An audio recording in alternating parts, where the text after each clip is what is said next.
first started screaming, okay, his first few screams, there was this little troll that was following him. Normal looking dude around the wall. This guy's known in the community for sniping people's screams all the time to bring attention on himself because he can't get attention on his own. So we saw a cloud, I got one shot at 20 popping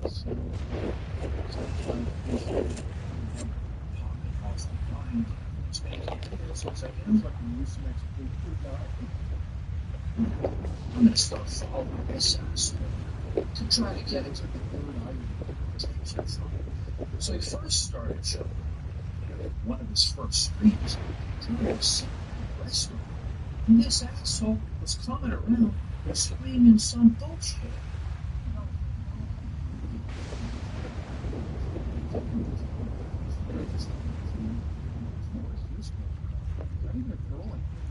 Why is everyone so fucking strange? Then it gets worse. Why is she really you? Why is everyone absolutely smacked? He found out where Cloud was living. He's got his address. He shows up to his house. Cloud comes out. Rambo gun. A little bitch version of Rambo with the way he's waving around like he's never touched a gun before. To scare the shit out of him. Huh?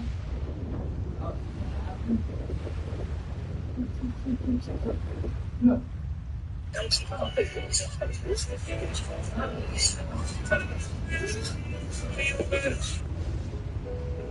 And motherfuckers got the nerve to be like, oh, it's just a prank, bro. It's just a prank, bro. This ain't no fucking prank. This put some shit off me. Now my fucking bro boss. You stop the nerve to call yourself on some lady off, but your BB in my mouth. Listen, bro, if some bullshit like this ever happened to me, you're not catching no face. You don't even catch your sneakers. I would gently go grab a grenade and throw that shit at your brain. And everybody when they grab a nigga.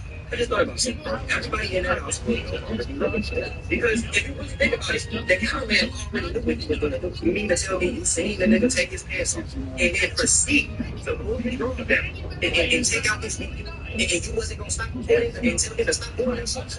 You know what I mean? Tell me like, hey, man, okay, you doing this. No, you just take your phone and record everything. I'm telling y'all, bro, niggas be trifling for no reason. You gotta blow up your ready ass.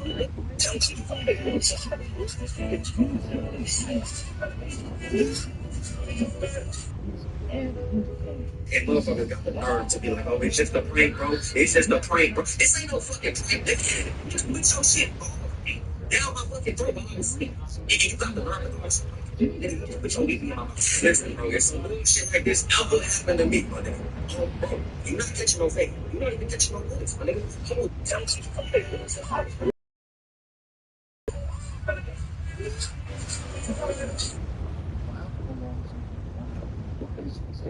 Hey, y'all.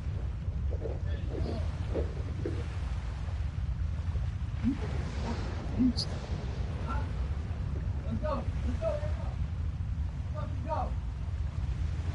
go. Come back. It's Florida, which is why I think he will actually decline. They have some stadium laws. Florida is not fucking. And then he told me, slap goes to the walls with shopping for you little bitch. Again, he's there screaming some bullshit out of me. I still don't understand what this piece of shit is saying.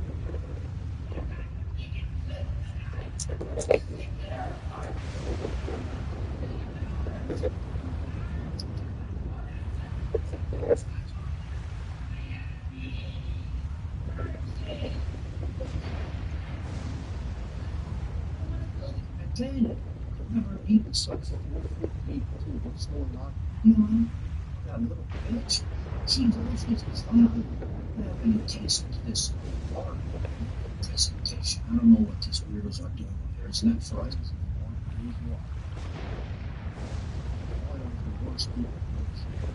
Tie-in people. Well, they're there.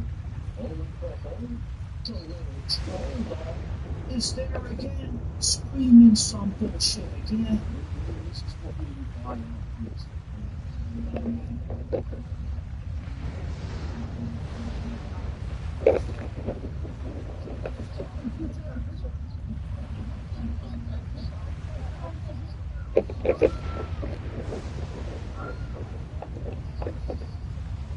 So as you guys can see, anytime I can't wait to make it.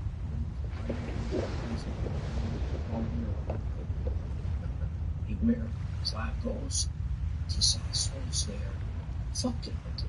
Okay, that brings us to what happened that night in that Cybertruck. Slab is at a car Christmas Eve. That's what I thought that. Same thing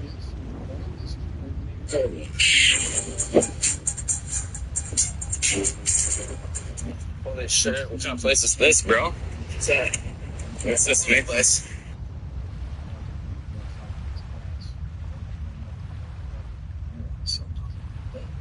He's at the car. He's with this girl. They're playing games. Fries is some sort of basketball. Anyway, he's there. I'm in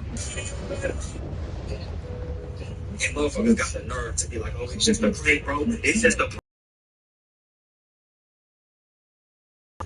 Now my fucking bro, while I was sleeping, he got the nerve to call saying, listen, bro, if some shit like this ever happened to me, oh, bro, you're not catching no way. You're not catching no way, nigga. I will genuinely go grab a grenade and throw that shit at your brain. And everybody put their ground. I think I'm so stupid. I just thought about something, bro. Everybody in that house would no longer be living on it. Because if you really think about it, the cameraman already knew what he was going to do. You mean to tell me you seen the nigga take his pants off and then proceed to pull his drawers down and take out his weapon, and you wasn't gonna stop recording and tell him to stop doing this shit, nothing. You wasn't gonna confront the nigga and talk to him, be like, hey man, I don't know what that you doing to him. No, you just take your phone out and record everything. I'm telling y'all, bro, niggas be trifling for no reason. Now I gotta blow up your brain.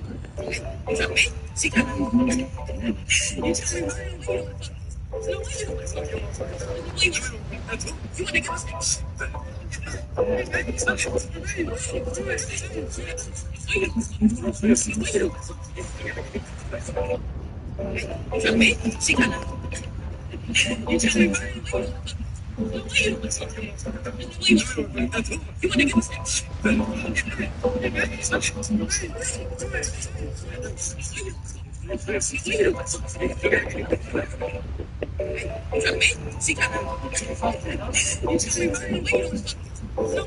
It denied you? No, it denied your evidence. You know, at this rate, there is no saving some of them. Use gracious advice. main store.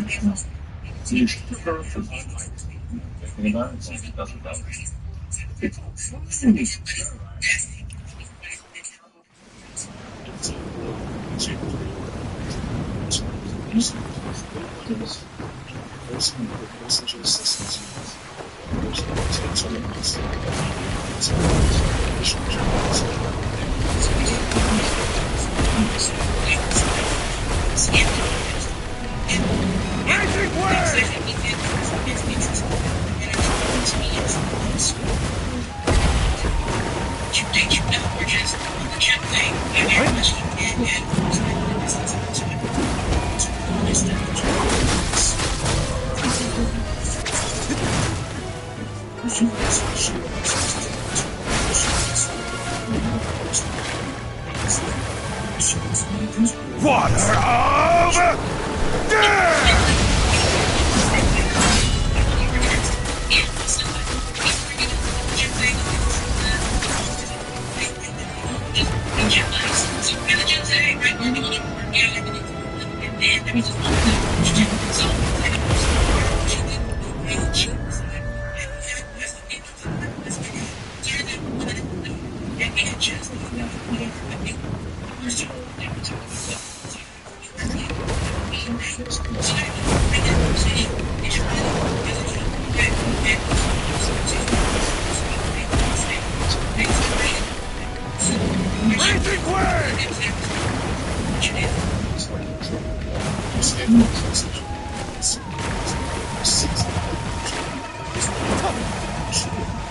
The moon shines down.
Water of death!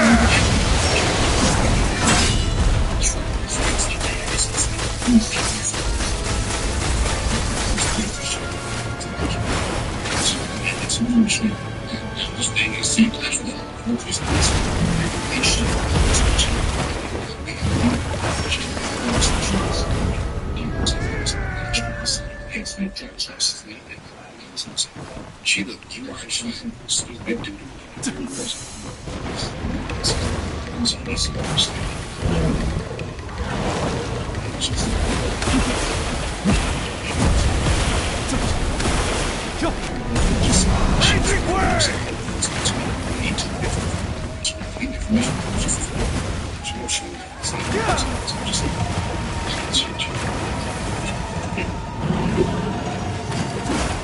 Veterans, if you've been injured in service but think that there's no proof to get your rating, let me tell you how veterans are getting 100% permanent total ratings right now.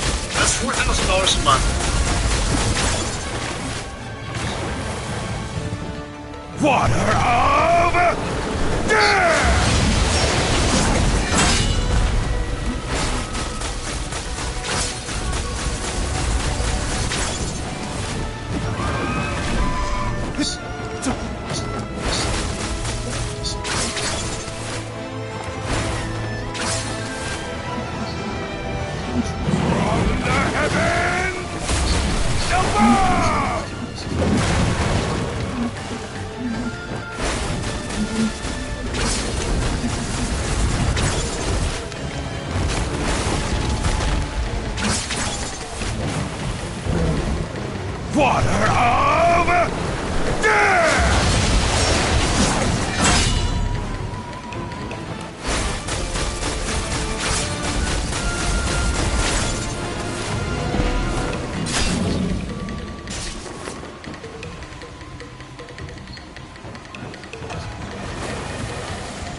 Raging wave!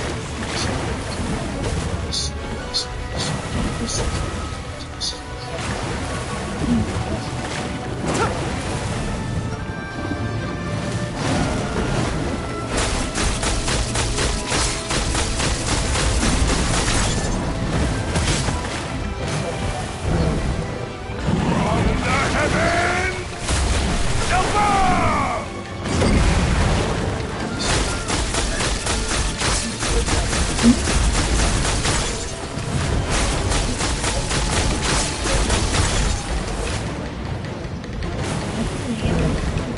Water of death!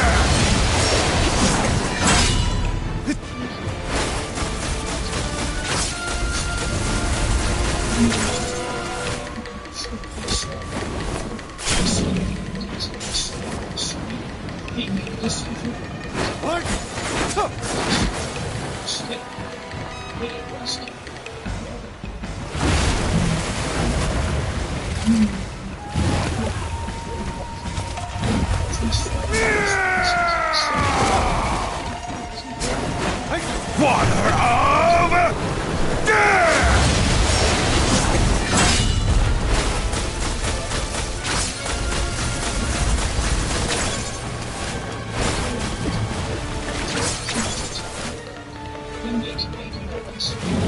Raging wave!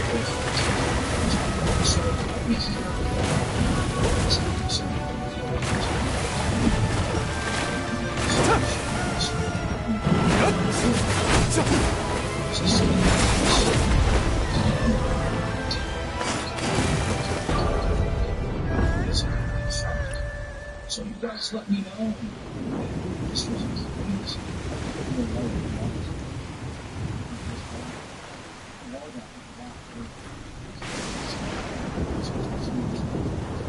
I just want to enjoy Christmas.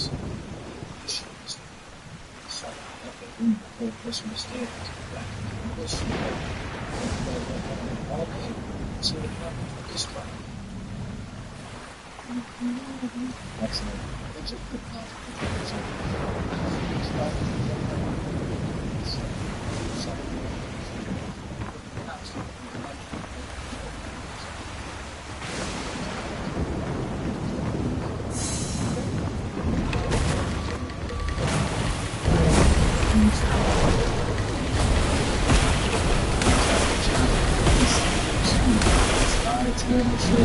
Raging wave!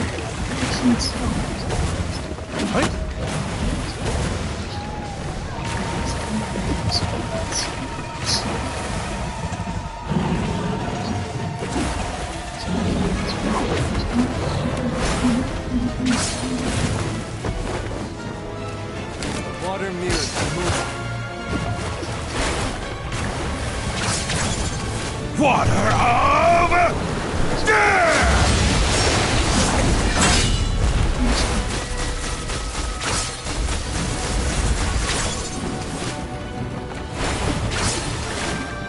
Inside the Muslim Texas,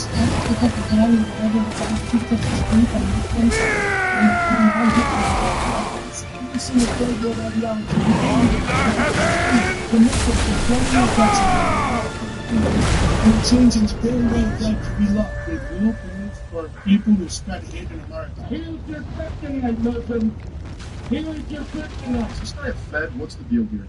Go back to Germany. How about that? How about that? The rise of Islam is real here in America and has now become the fastest growing religion. And as America has welcomed refugees who never went back to their countries and are opening the fastest growing religion in the world, I don't know about the American reporters welcoming the whole world as over 10 million people entered into the United States over the past 4 years. The demographics and religious changes are becoming more apparent than ever. And now, in the state of Texas, over 40 mosques have been created in the state alone in the past 2 years. I headed to a protest against the Islamification of America in Plano, Texas, led by a former J6er who also led the marches at Dearborn, who has since then been accused for being a Jew who was being used by Mossad to create division and hate in America. Before I went to the march, I met up with Jake Lang to speak with him and to confront him about the allegations and to see why Are you a Jew? An agent of Mossad? he is creating these marches against America. Now, I mean, very clear in this video. Natural body of water ever again. Purposes. Not a lake, I do not not an support, ocean. nor do I condone one side or another, or whatever side. Let's roll its place going on pool now. Another here on my YouTube channel. And right now, here at the airport, the man leading this march, Jake Lang, invited me to come onto a helicopter. He is going to be doing something before he goes and marches on the city. I'm not exactly sure what's going to happen. But I just have a feeling today's going to be really. Let's see what happens. This is Jake Lang. Girl, you had the perfect opportunity. Force with both This sides. is Senator. Think of it as I his age So he could think. 12 months. That's what on the ground journalism was doing about 12 months. So today here at this airport, He just teleports around the country. what are you going to be doing? We're going to be taking a helicopter up over the Epic City Mosque. And we're going to be doing some demonstration. We're going to be showing that Texas is not we do not want these jihadi invaders here in our country. We have a problem with 48 mosques have popped up in the Dallas. I don't know if it's that serious. You know, kind of a weirdo move to go to your car in this area in the last 2 years. And the American people are sick and tired of watching the Islamification of our country, the Islamification of Europe, and we're just looking across the sea, seeing if we don't stop it now, we're going to become the next London, England, the next Berlin, the next Rome, the next Paris. And so today's a day about making a stand and showing our strength, our dominance in this country. The Christian, white, American way of life will not be dominated by Islam. So we have all kinds of stuff. We're going to be dressing up some pigs like Muhammad and have pigs. Yes, we have pigs. Piglets are coming right now. We got the pig feed here. Did you see here? Yes, 100% because they have abound in their word. It was time for this shit. It's just like me. Don't even lay a finger on me. And it's like if you can't handle wherever they stand. So it must be most people who have a vow to kill you, Jews, English, does not believe if that meant to kill you got here last March in Dearborn, Michigan. Are you not Christian work against religion? I'm not an impressive Jewish guy, but Jesus.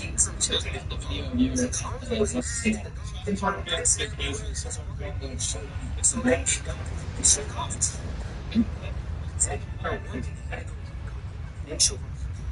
All right, garbage. Rituals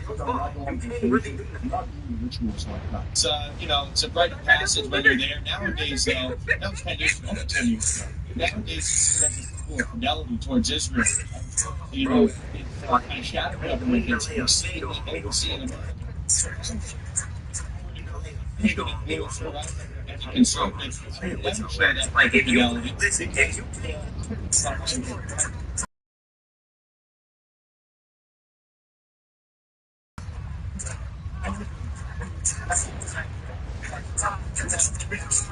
Years ago. that seems very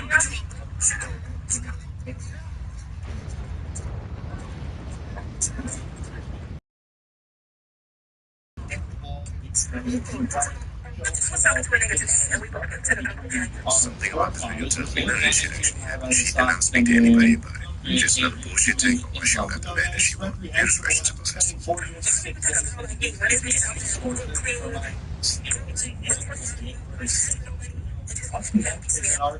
Start fidelity's been proven to be 6 years. 100% over from these random talks that's online. These podcasts pop up out of nowhere. They've got no interest for our country. Most of them are not on service levels. So they come Yo, from literally just making the shit up for y'all. Videos, and we can tell it's so obvious. There's over 200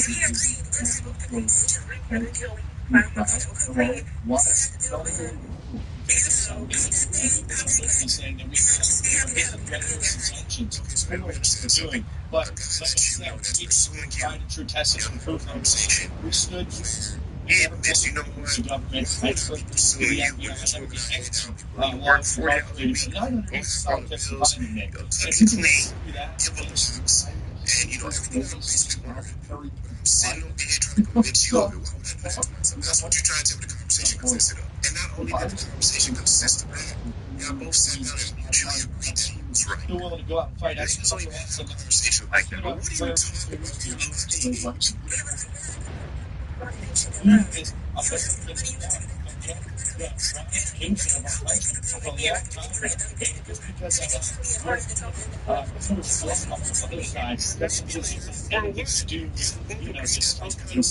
So why do you even feel the need to manipulate anyone that already wants to do the things you want them to do? Anybody that you said yes was all these other girls only want is love and attention. You ask for all these things. What I've done for You think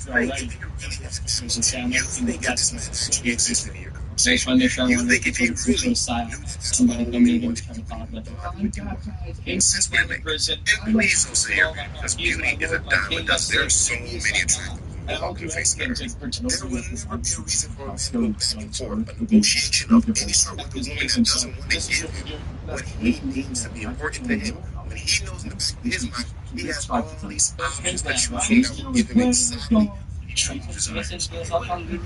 Specifically, you're not too sensible this conversation that we have with and it's the terrorists from the helicopter. So I have to probably not to go in the helicopter. This is how y'all niggas acting. I don't want you know that's what he wants. You can't that you sit there and watch this face with this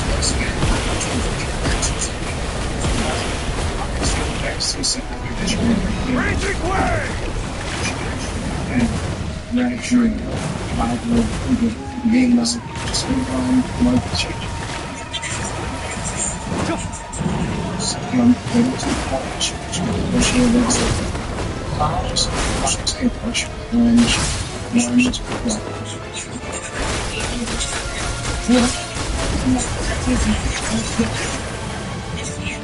Water of death!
The Muslim Water of death!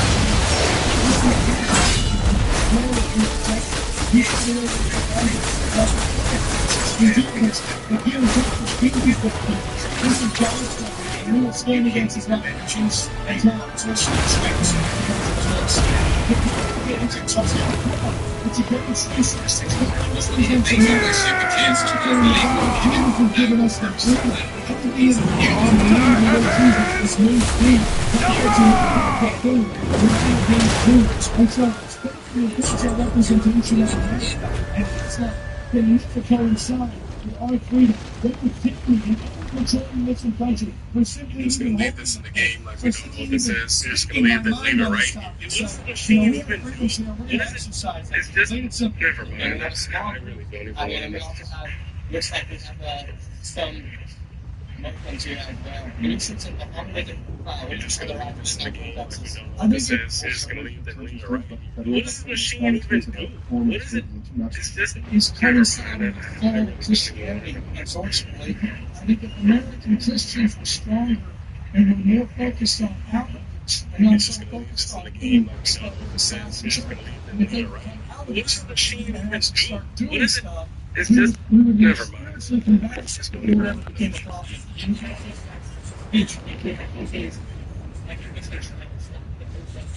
You're just gonna leave this in the game like we don't know what this is. You're just gonna leave it right here. What does this machine even do? What is it?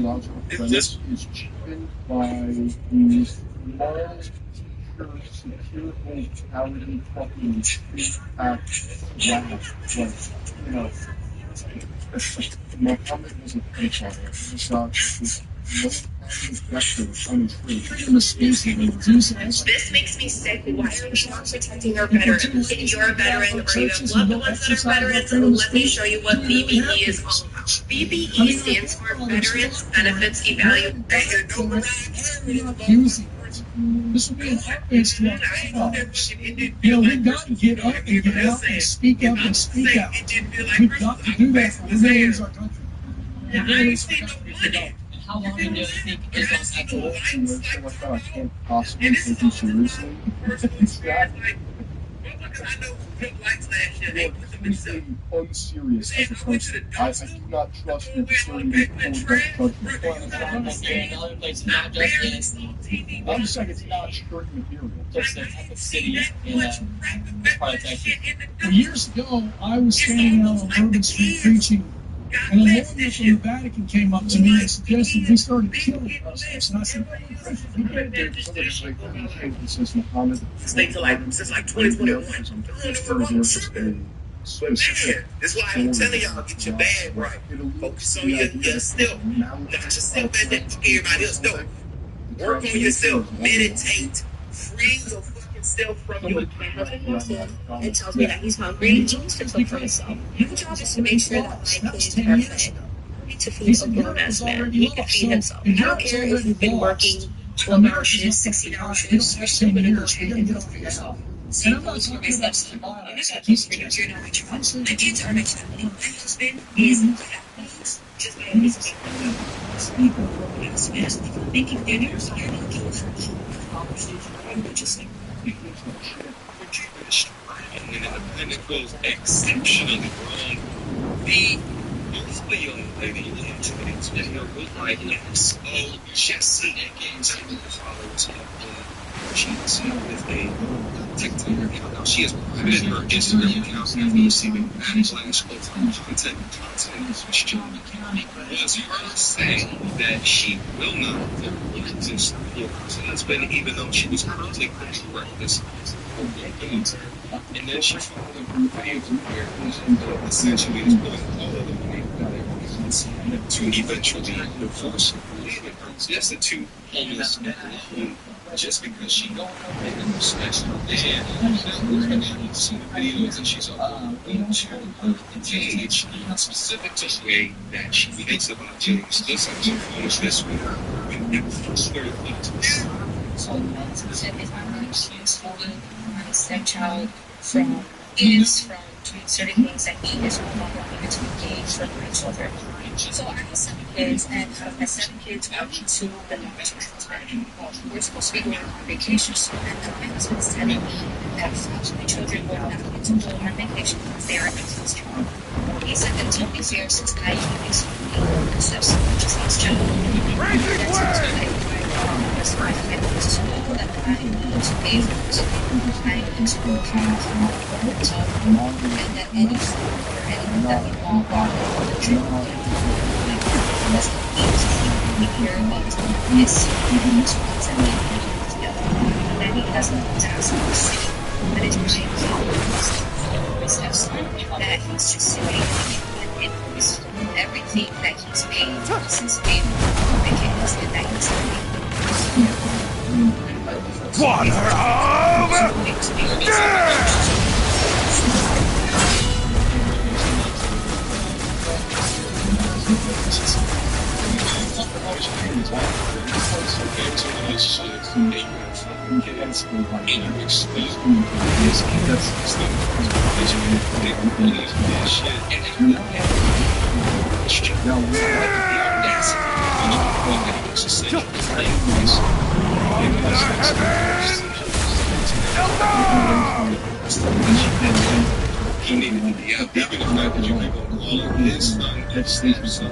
Demonstrates how you delineated between the children. That's all that we need to know. There's This was for me.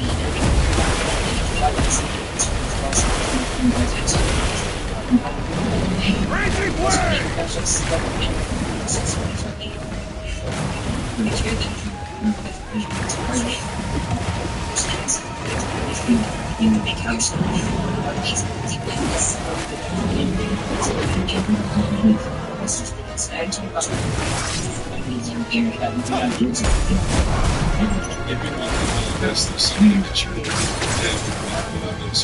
Water of death!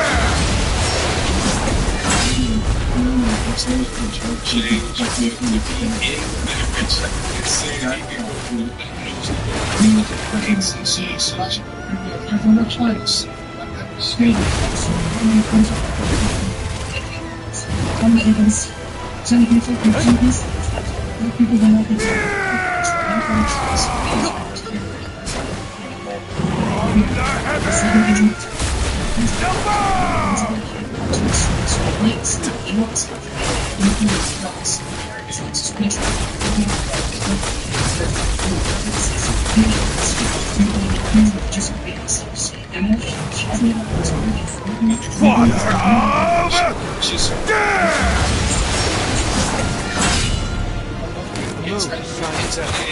It's legal.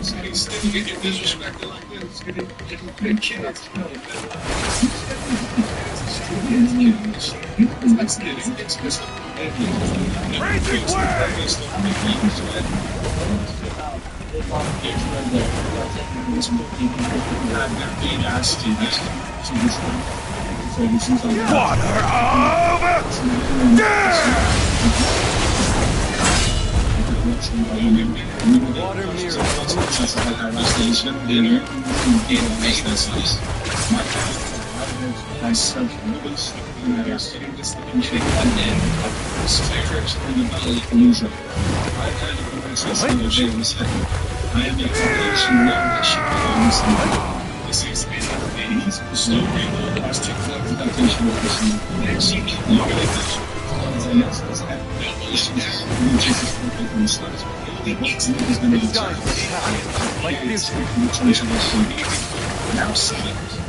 Water of death! Water Water of death!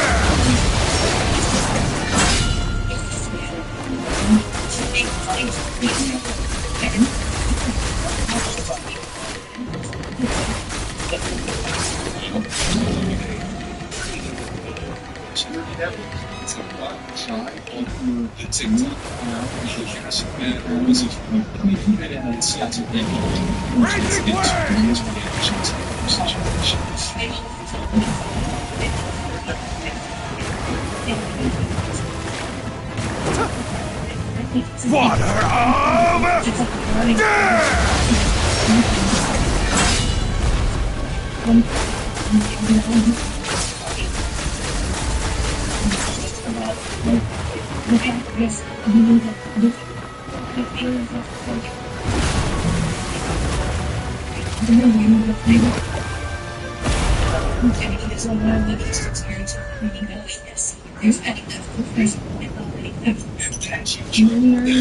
This chick.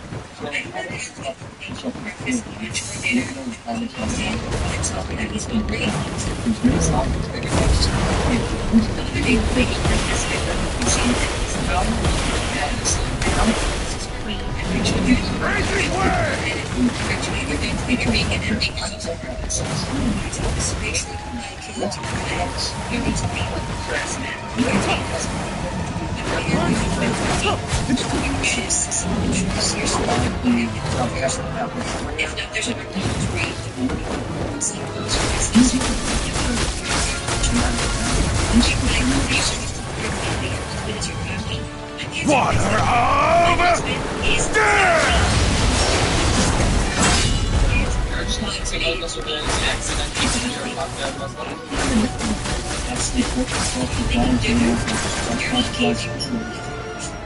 If not, make your own. She's Super Saiyan.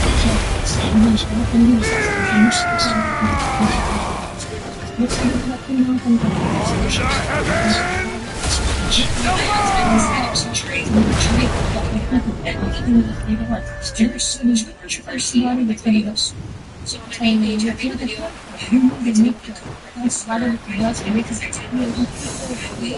Making certain legs to make it Friday. And it's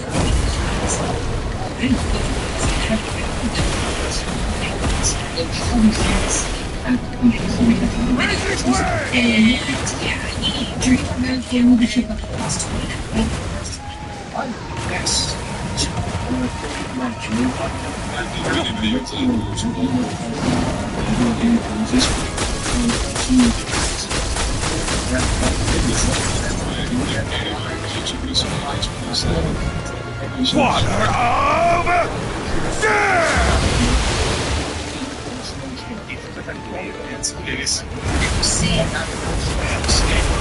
It's this one. stay here. I'm deep into the I mean, so look at what happened this last year. They got community resolved and economy all of the conflict. And like we just rushed community streets. It's only the most different markets. Gallagher's direct absolute translation is mountain, not history. Yeah.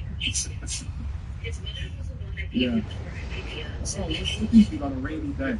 The beach. I mean, it's much more good. And I see that being I think it's Everyone's coming to must be one of them horrible people who really don't have time to access the internet.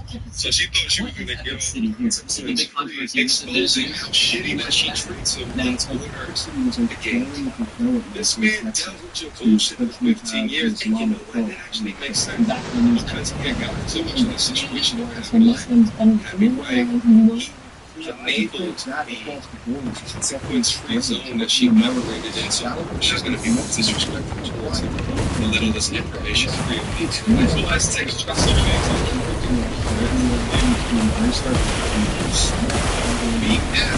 so she been in 15 years, and it was okay with her. She says she shared it, so she made it's her country. It's not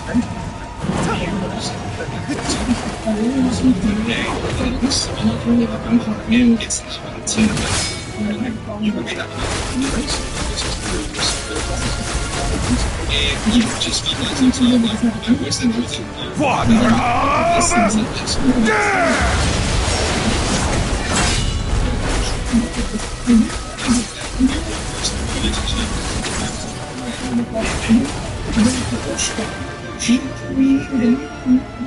It's with the kids. It's if I was said that to that person, it's like something that they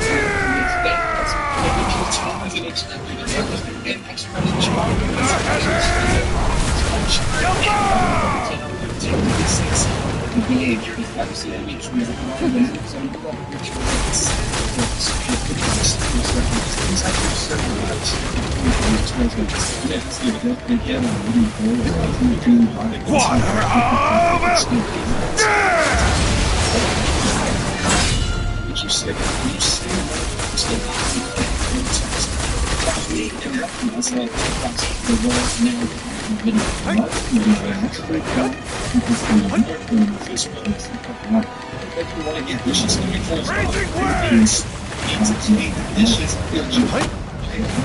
What's he plan to give the kids? You need to get this next year. Water of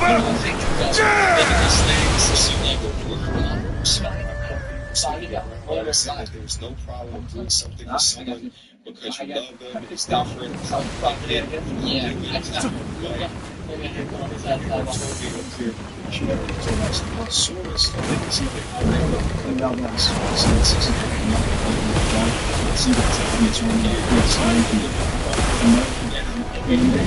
Raging Way!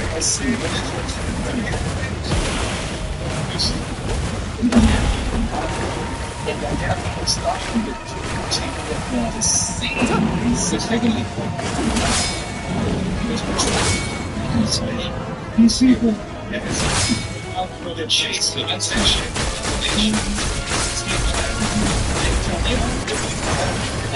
intuition. Water of Never try that shit. That's everything.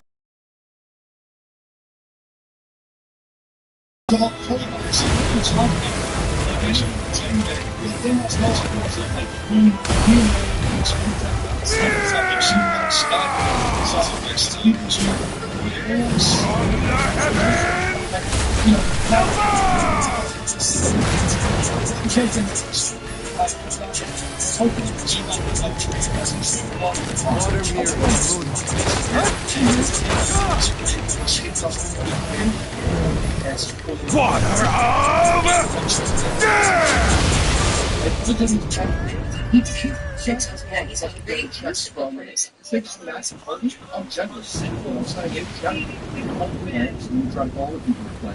none of this current reality control makes any fucking sense. It's basically that's fighting on you, it's taking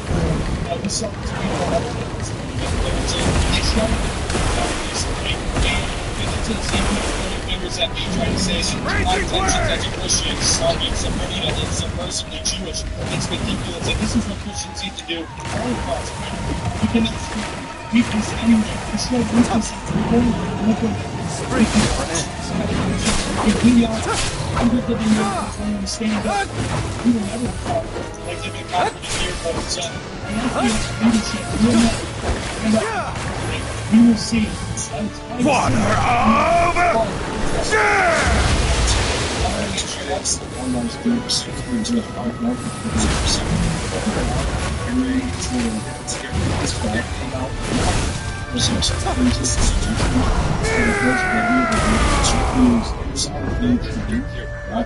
I guess. When you consider what the accounts are based in, it's a question of God, but it's sort of rather it's sort of say, like, make me learn from the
And there's no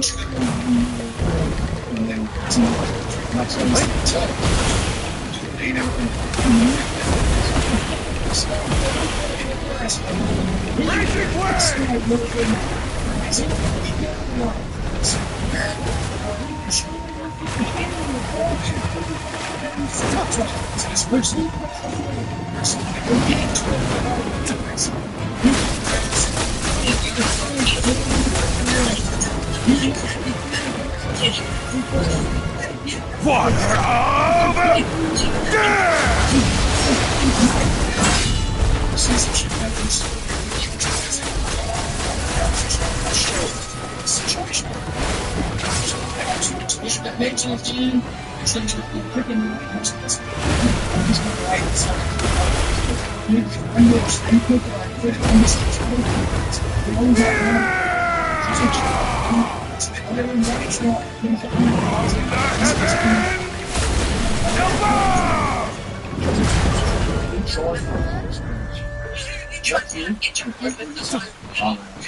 all these religious restrictions on carefully associated with all Indian faith, these Muslim faiths,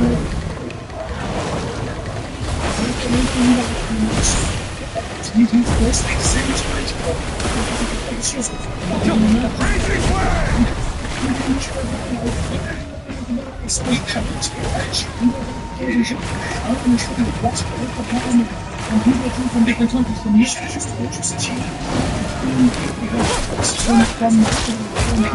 from Muslims, from down here. It's the same thing. water of water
That's what I'm getting at. It's like the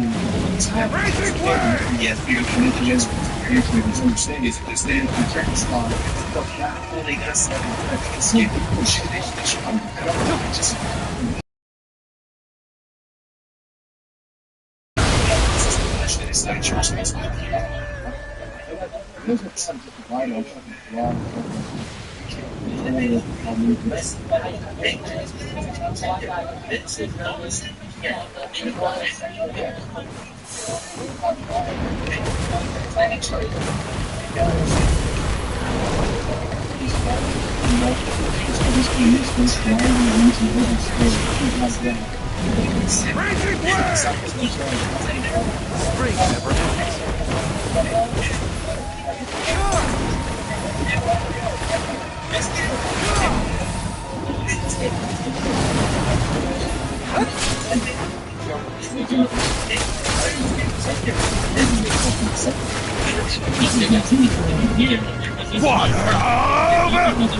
Yeah, it's all good. You know good.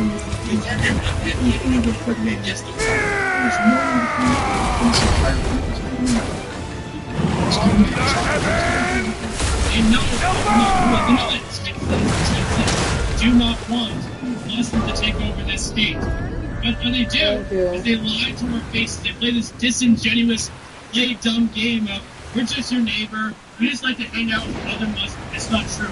There's a reason why they all come to one place, and the thousands and thousands, they continue going to that place. There's a reason why they change the laws, change the street names, and push you out.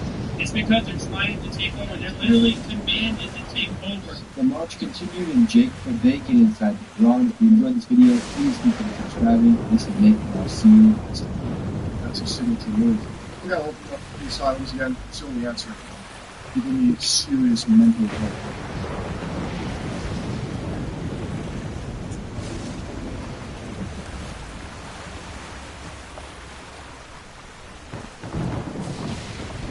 Choose and use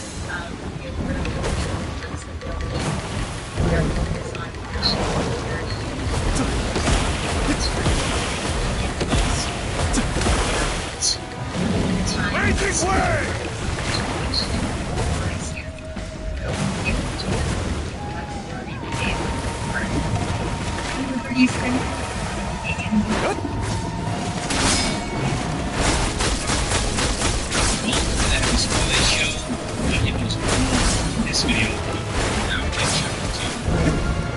Water of death!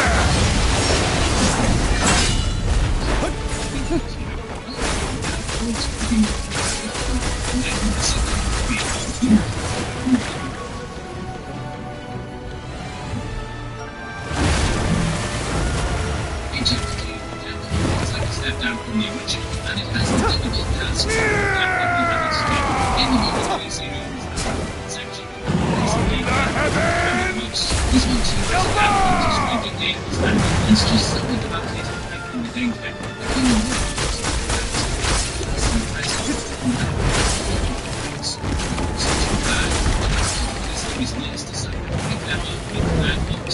Water of death! He said down to I understand things like the split. They will be the first of the sleepy movies, really often set to split themselves the right way to go at it. That way with this these stories instead of first movie Breaking way! At the end, first night, first film, that's always been the popular one, and then it's always other stuff that feels like it doesn't really belong. The first movie was also obviously extremely Water of death! which leads to some nightmare changing at once. Sitting well, it's really enjoyable. And I'm pressing that to watch it, it looks like an hour at a time, and I think breaking up like that just makes the movie feel better. The scripting began in 2016 and initially finished as 2 parts. This was always one of Kenny's plan, the same consistent with the sequel. The idea to include something maybe a graduate and communism and that maybe relate to know the adults basically Pennywise. So it's not exactly the summer that Harper revolves around. Because of this, Machete actually looked at adapting some of the interludes, and this included the fire at the black spot. However, they could work it into the plot and make it feel like it fit there naturally, so I'm really glad that they held them up until Welcome to Derry. And yet, never getting over it. We also planned to build a short eternal, but it was too much instead, that continues to be a movie. We had focus on on the adults, the kids actually had some important casting. Both Sophie Ellis and Ben Wolford actually suggested Jessica Chastain and Bill Hader respectively. When they asked him if he wanted to play the sequel to They All Go Out, he said he wanted me to. And then like 3 months later, they're like, hey, you got a meeting to be the director of it. And like, he's been super powerful. Each of the kids was Water of death! Some cameos in the film. Though we get Steve looking at Rose's antiques, Sancho Hill is going to show up as well. Then we're looking at flashbacks from the young Bill and Bev, and Hill will play the shot of the plays in the present. Beyond the was also going to play Janitor as Ben Please, the school Dalborough produced, which is his Mama and Bears, which got a lot. Unfortunately, this did end up getting okay, so if you don't like being started then, definitely check out all of the platform for collectors like us. That is what, as I'm sure you will see, stuff like videos like printed diecast cars, books, comics, bongos, and all of the different things. If you need a win, Whatnot's a live stream shopping app where you can buy, sell, and auction almost anything. They host seller-run streams where you can check out the sellers, items, ask questions, chat to people in the community, and bid for it all from the comfort of your phone. I've been going on Whatnot recently, checking out lots of stuff related to Welcome to Derry, and you can easily search for specialist live streams for exactly what you're interested in. You can also set notifications for the streams as well. For example, you can't handle what comes after a little bit on this game. After a little bit on not only Sideman, but also mini GT cars as well. So like two things that are absolutely perfect for me. The auction, let me chat to them and ask questions and just get to know the products and the seller themselves before committing to buying it. Well, like the guys as well, and they do lots of live auctions. Bidding is it's like anything like that, and it's like right now, giving everyone. Two things before we start. Street fighting is dumb. That's number one. Number two, I'm a professional boxer. I'm 5-0 with 5 knockouts. I'm not using a damn thing I've learned in boxing in a street fight. I'm not using no jabs. I'm not setting no punches. I'm throwing straight overhands and hoping to God something lands. Your typical boxing glove allows us to catch so many different punches. I can defend a wild punch coming in. I know. That's not going to happen. Certain punches are going to slip through a lot easier. Some other thing is people like you can just wrestle. You can just kick that, be better for a street. Wrestling, you don't want to go around a street fight. That's where a lot of the bad stuff actually happens. You're going to be off balance. Then you're going to end up on the ground. Once again, the only logical way to avoid any type of damage in a street fight, don't get a street fight. But I'm not using a damn thing I've learned in boxing in a street fight. It's make a wish, let's pray something, man.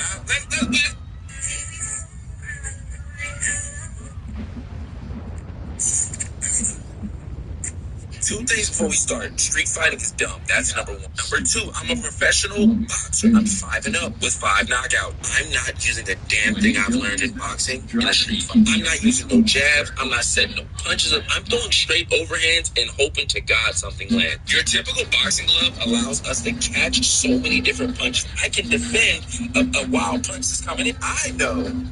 That's not going to happen in street fight. Certain punches are going to slip through a lot easier. The other thing is people like, you could just wrestle. You could just kick that, be better for a street wrestling. The reality is the man that you want to marry is inspired by Naruto. And if you don't know who Naruto is, it's a cartoon ninja. He's inspired by a cartoon ninja. First of all, you address my niggas correctly. Okay, show him some respect. That's what Lord will communicate to you, sir. Hey, I ain't gonna check your temperature or nothing, bro, but we not gonna address him like he just some regular nigga. Okay, that's him. About to sit here and act like we ain't watch my son get it out the mud. My son was at the bottom. He was at the bottom. He got left back in the academy 3 pounds.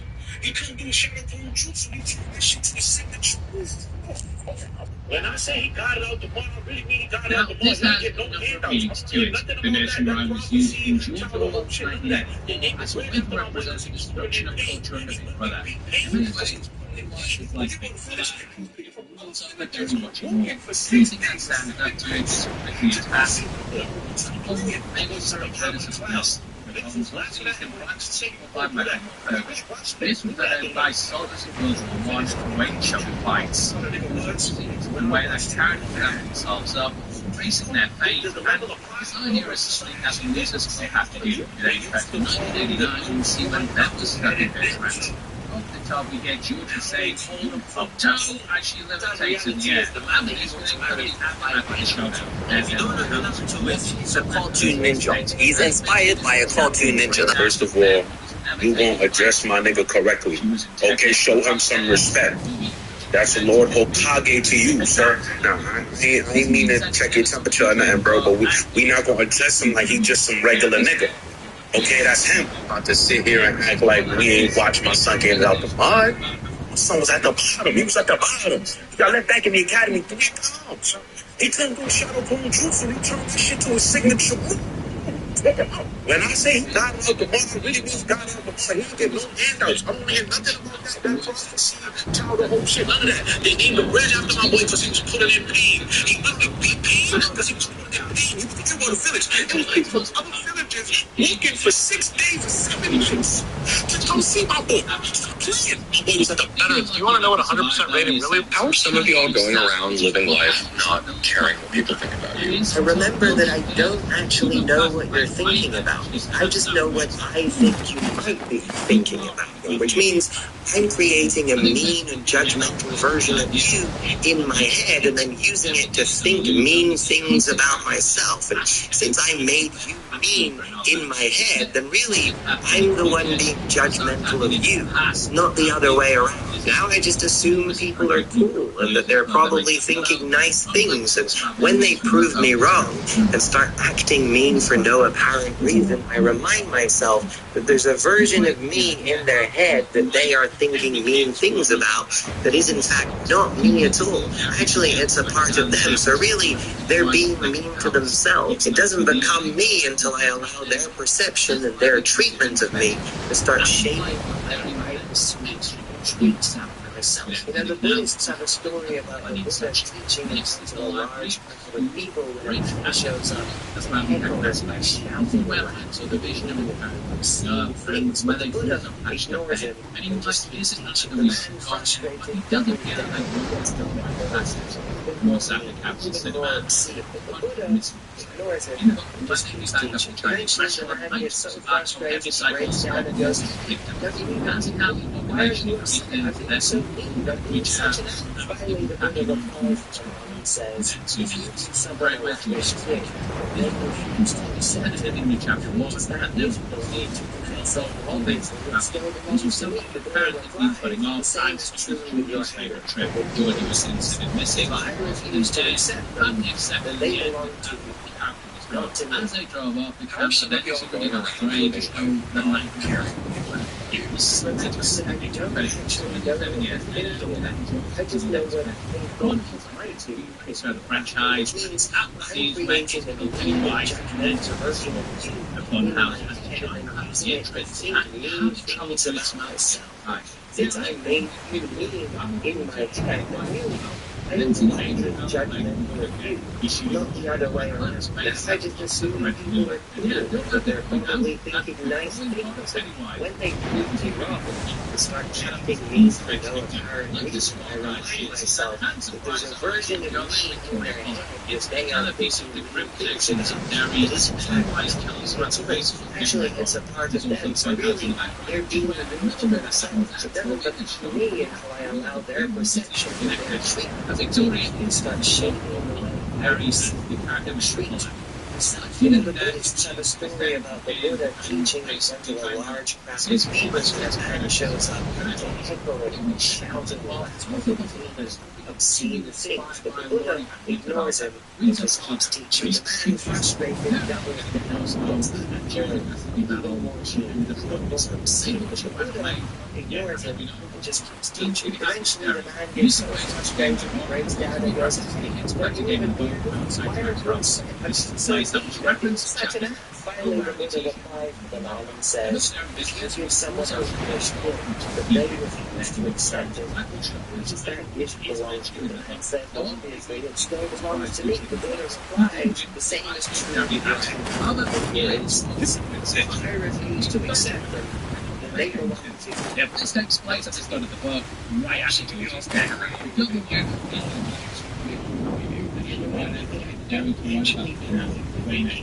and you can just say, just before they began dating. So long from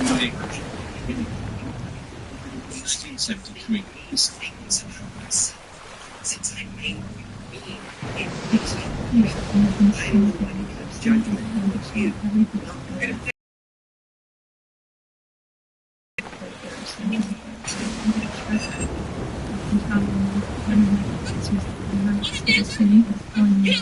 not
That was during the fateful night they started This event being extremely chilling when it was released, as it was actually inspired by the real murder of Charles and Howard in 1984. That which is what Derry's based upon, and went down in 1984, which is just 2 years before the book was published. During the attack, Charles was attacked on the street as Royal did before they were second by Cheats. They chased the couple of Charles on the stage, Charles would swing and sadly joined the side. In the end, Charles recognized when some people didn't forget him. He now feels like this is going to get pushed out of the bridge, and just going to move on and he's played by Chapter 1, but still nothing to reincarnate this character.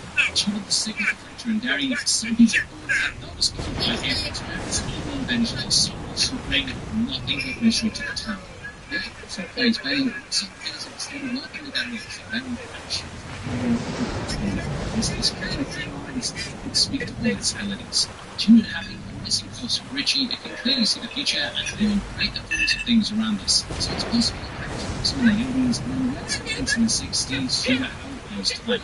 Doesn't see things in the chronological reading balance. One time episode could be appearing here. This complex Adrian was targeted in the yes, didn't like the name and trying an iPhone carrier. So much different from being a silly top hat. At least it allows for a glitch joke, I guess. Neighbours are also part of the town's massive culture, so I showed us the 7. Now, as the game was slick, Adrian snaps back by saying, what's my glass? What's about it? What's like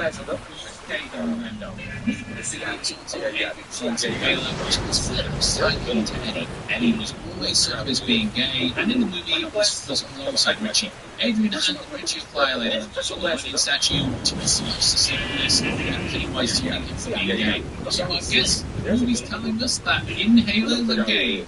What's it trying to say? I don't know what that's something to say.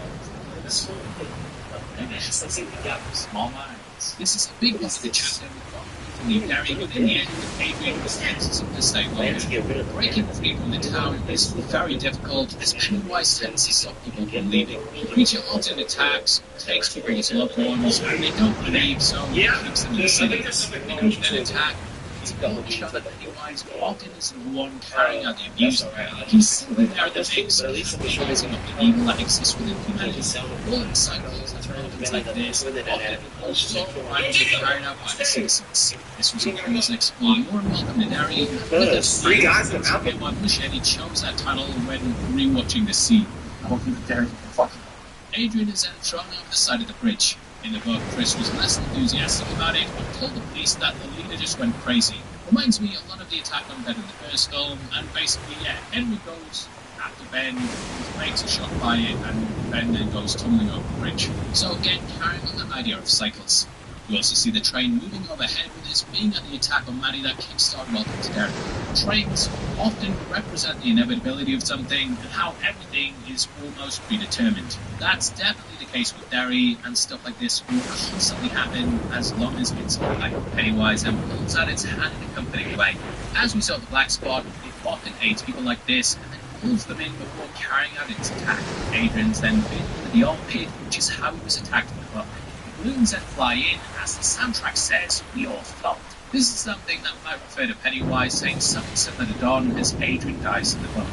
The balloons coming in also mirrored at the second attack of the baseball game, as the Red Hats there sort of on the bleachers create a similar effect. I'm framed in the exact same way, and both highlight each attack in a really nice visual way. The book then goes into like one of my favourite chapters that I've ever read in a novel. It shows things from the police's perspective and how they investigate and prosecute this crime. They interrogate and question the victims and suspects, with there being a constant mention of the clown. Knowing that contend the case and never brought to trial, they're basically get it removed from the records. It kind of shows how the police wrestle with reporting the truth, but ultimately decide against it. This is what it preys upon though, and it knows that people will keep quiet about it because it seems too believable. This is how Pennywise has operated for so long, and it's the perfect chapter to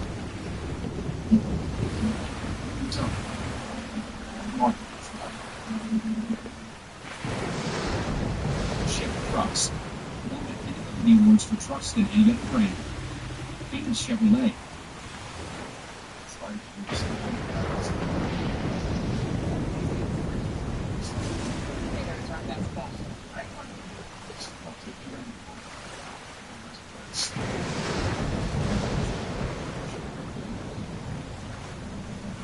We know your to-do list is long.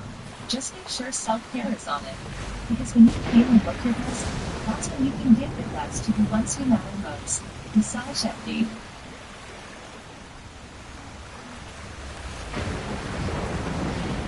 Some people think it.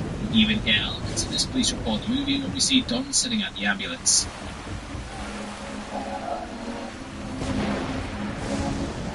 In case you can't hear that, he says it was a fucking cloud. Ultimately, the attackers all got sent to Shawshank, which is of course another King connection. We then cut to Mike, who's awoken by the news of Adrian's death on the police scanner. Around the room we have the Derry Canal Days poster, which we have a better look at in the behind the scenes. This proudly has Pennywise on it, so it makes sense that he'd keep an eye on this festival.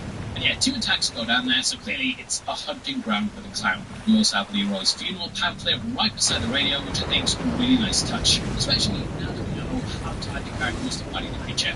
In the book, it was actually his father Will, but because in the movies he died in a fire, they didn't have a funeral procedure. They would have had a funeral, I don't know what the fuck we're talking about. But yeah, he never died of a fire in the book, and instead died of cancer just before Will graduated. He told Will about the fire and the Black Spot as he was dying, and this was when Mike learned about how long the horror had been there. Now originally, Andy Muschietti actually envisioned Mike as a drug addict living in mystery. However, after realising the racial connotations it could stir up, he ended up deciding against it. Now in the book, Mike actually pays off the police each month to get info on the murders and all of their investigations. Here though, he's allowed to just wander the crime scene with ease. In the behind the scenes book, we actually see Mike talking to the police on the bridge, which explains why he's able to just walk about the crime scene. Something very similar to the mini-series where he just kind of shows up and checks things out. Now that you're done with the rest of the kids, he ended up staying in Derry. In the book, he works as a librarian and is an amateur historian. However, as the history of amateur was given over to Ben, it's a bit odd that Mike ended up staying, especially as he's the one who ends up working at the library. I have seen the old criticism about the story in general, about there's just far too many characters. There is an old rule in screenwriting where it's like, I can't remember the exact wording, but it's something like, why have 3 characters when you can do it in 1? I think if you were chopping and combining characters, you would just make Ben and Mike the same person. Have him remain in Derry, work at the library, and have the one that got away in bed who they then end up leaving with.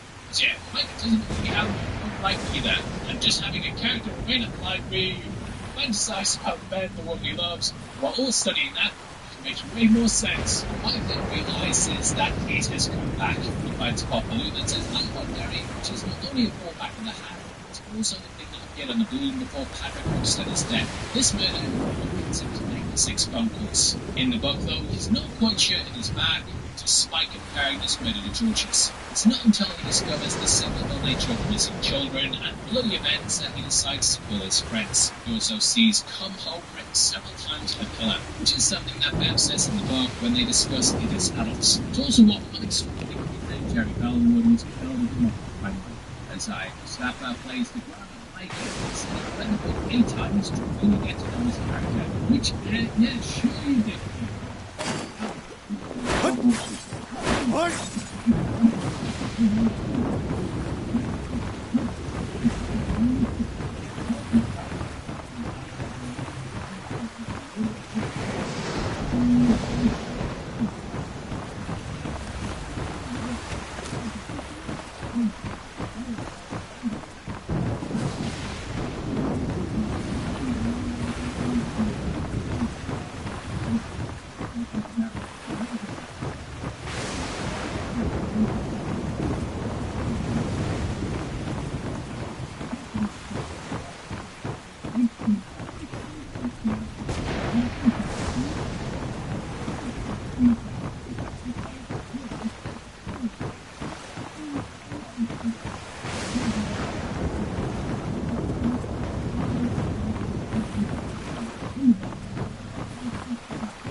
I think this fits a lot better with his character though, and it's one of the main changes that work. He's on the phone to his wife, who's actually played by the same actress who played his mum in Chapter 1. This is because, in the book, he marries someone who's just like his mother. Hey, I love you, Eddie.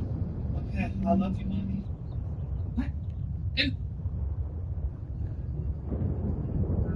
I chose AMU because of the affordability, the flexibility, their focus on national security and law enforcement and military. And I needed a school that would allow me to work full time but still further my education on my schedule. I would only be able to do that at AMU first. I'm Liberty Simmons and I'm AMU.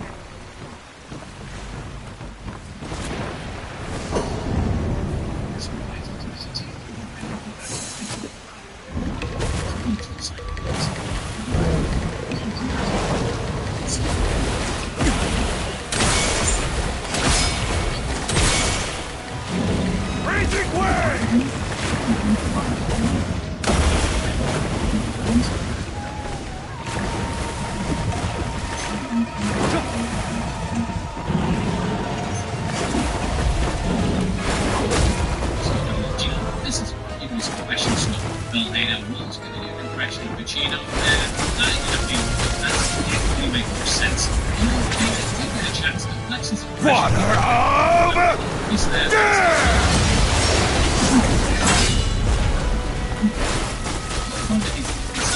that there's stuff losers will have commitments to, whether it's the big goal needing an ending, hitting the thumbs up, climbing Al Pacino, which is showing that business basically has them get as big opportunities.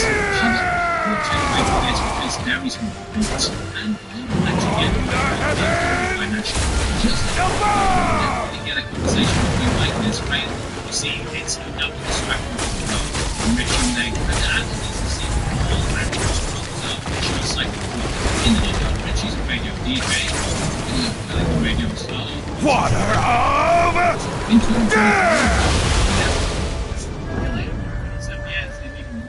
and be like, the cycle's happening again, and yeah, maybe I'll get a star as Richie then. Just like the book, he's also with his manager, who's played by Jason Brooks. He actually helped massively with the script and also produced the movie. He jokes that he was taking the Masturbators Anonymous, and I can't help but feeling, this is a little jab at Louis C.K. As the jokes continue, he then hears people saying, beep beep Richie. This is the same thing as friend, but say in the book to shut him up. It's also something that Pennywise said in chapter 1 to Matt, who also gives himself the name Trashmouth, which is a nickname from the book. My name is Richie Trashmouth. Just shows how much I thought of going back to Derry's Mustard Hill and then forgets the punchline. Always been the confident one, he's only got a ball of age, however, now the past he's forgotten has come crashing back. The thought of Henry arounds him, and I think all had flashes to school when, remember that kid who never subscribed. Cutting to Hanscom and Associates, it's now Ben's turn. The man standing up talking is actually Brandon Craig, who was young Ben in the 1990s miniseries. In the book, Ben is at home in Nebraska, and he lies between there and where he's working. But now we have conference calls and video calls. Yeah, in the book, he drinks at a bar near his house, and the memories come flooding back. In the film, we catch him drinking at his laptop, and then the new building he's rented is supposed to be a clubhouse. This, of course, ties back to his childhood. We discover that he held the Losers Clubhouse as a kid, and still remembers Derry more than the rest of the group. This is because he kept a note of Ev in his wallet, and having this physical attachment allows him to look back. Looks like how Andy Shaw hit his slingshot. In the book, he talks about being fed as a kid with a barman, and it's not needed yet. See the change visually. You also later explained in the book that despite the high school drinking, actually much larger when he left Derry and which made fun of him. Ben was determined to prove him wrong and his best. Luke said you got back to thinking if Ben ever did it, you better start in pajamas. The coach then issued an abusive bit, but there was another instance of the characters standing up to a bully and how much Derry had stronger people.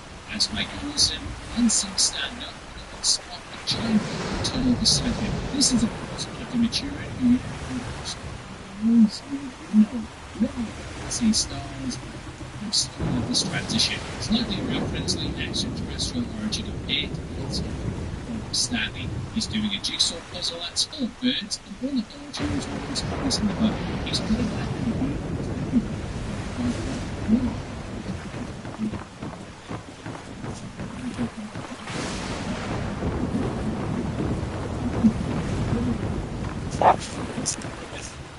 Really dives deep into his life post-Derry, and sometimes it's in a bit too much detail. There's a lot of internal monologues with his wife, who explains that they've never had children despite trying several times. It's implied that each one of the Losers Club can't have kids, and it could be an evil way of giving them everything they want in the future, but not letting them start a family. Due to the familial connections established in Welcome to Derry, it is possible that it didn't want any offspring coming back to kill it. Once it's defeated, though, Ben and Bev do have a child. Although for the movie, they just end up with a dog. I like how Stan's wife is also booking a nice holiday for them, and it shows that he has something to live for. It makes the bat scene much more impactful, but this moment is very different to the book, in that there's no sacrifice, and Stan is just too afraid to go back to Derry. Here, though, he's done this as he knows he'd let the Losers down. He was taken by Pennywise and almost eaten, which might be why he was the most scared out of all of them.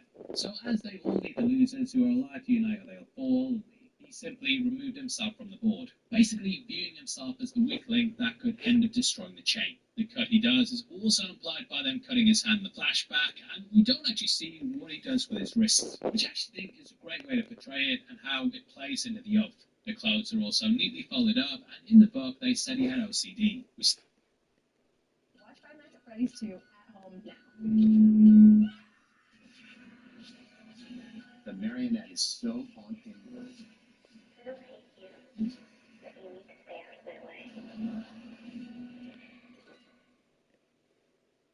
Daryl's family uses Gain detergent now, so their laundry smells more amazing than ever. Hey, me towel, Sue towel. Order Gain online for fresh scents delivered to your door. Run a sunroof, zesty citrus, orangey lime, juicy Corona. Life is more legal than you think, and LegalZoom is here to help.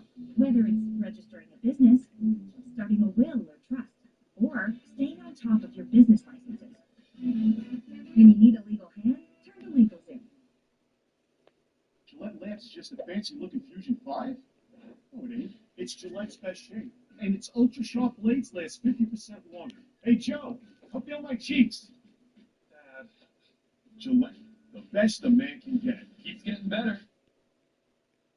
We forgot to set up a YouTube, and though we don't say, well, we say it later on, he does write the word "it" in blood, just like the novel. We then transition over Bev, who gets the imagined blood drips going onto her. It's a lot like when Belle was asleep in the first movie and water dripped from his ceiling onto the sketch of her. Later she explains that she has nightmares of each one of them dying every night, so this is that in action. Stan's death then jolts her awake, and she then gets the call. Mike then speaks to her and asks if she wonders why she can't remember anything, or even has that scar on her hand. This happens in the middle of the night, just like the book, which, boundaries mate. Do the calls in the day. The book also gives us far more details on Bev's life, including her husband Tom. In the book, much like Stanley, we see Bev by the eyes of her partner. He's an absolute piece of shit and was abusive just like her father. Played by Will Banbrink, he does a great job of copying her father's mannerisms in Chapter 1, and he was also in The Disappearance of Ellen Rigby. Are you kidding me?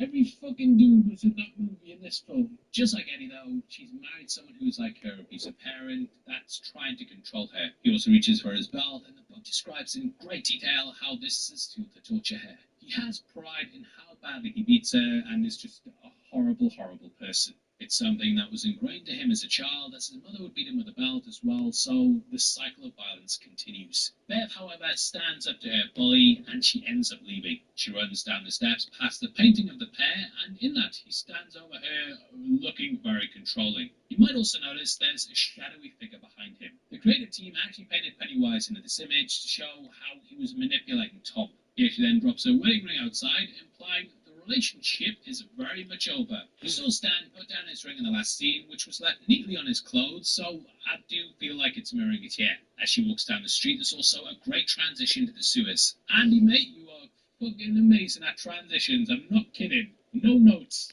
It's a great way to take us back in the event with Georgie, though, and it shows us the fate of another very important character. That is none other than Henry Bowers, who gets flushed out the system. I love these scenes as well, as it's never explicitly spelled out how Henry escaped the sewers last time, or how he got arrested. They did initially think about including that there, but they ended up cutting it, so I'm glad that we get this in the opening. Now, in the book, after they defeated Pennywise, Derry collapsed, and a large section of the town flooded. Henry's corner rushed up to his time and was beaten, nicely plays into that. In the book, he's then interrogated by the police after being arrested for the murder of his dad. He was then forced to admit that he did all of the killings, and the case was then closed. Now, it's things like this that allow Pennywise to break his own law. People have committed spin on them while the creature hibernated, and he also utters what he says in the book about how he's not done, and he has to kill them all. This is something Pennywise told them to do, but the admission makes it an open and shut case. We then see a balloon fly up as we cut to Bowers in 2016. This is a fairly big change, and in the book, Pennywise appeared on the moon. The sequence was used in the 1990s miniseries, but yeah, it's just here in Kansas. Mrs. Kirsch also the creature. Henry was also sent to Juniper Hill as well, and that's also where Kirsch worked at, and later was sectioned.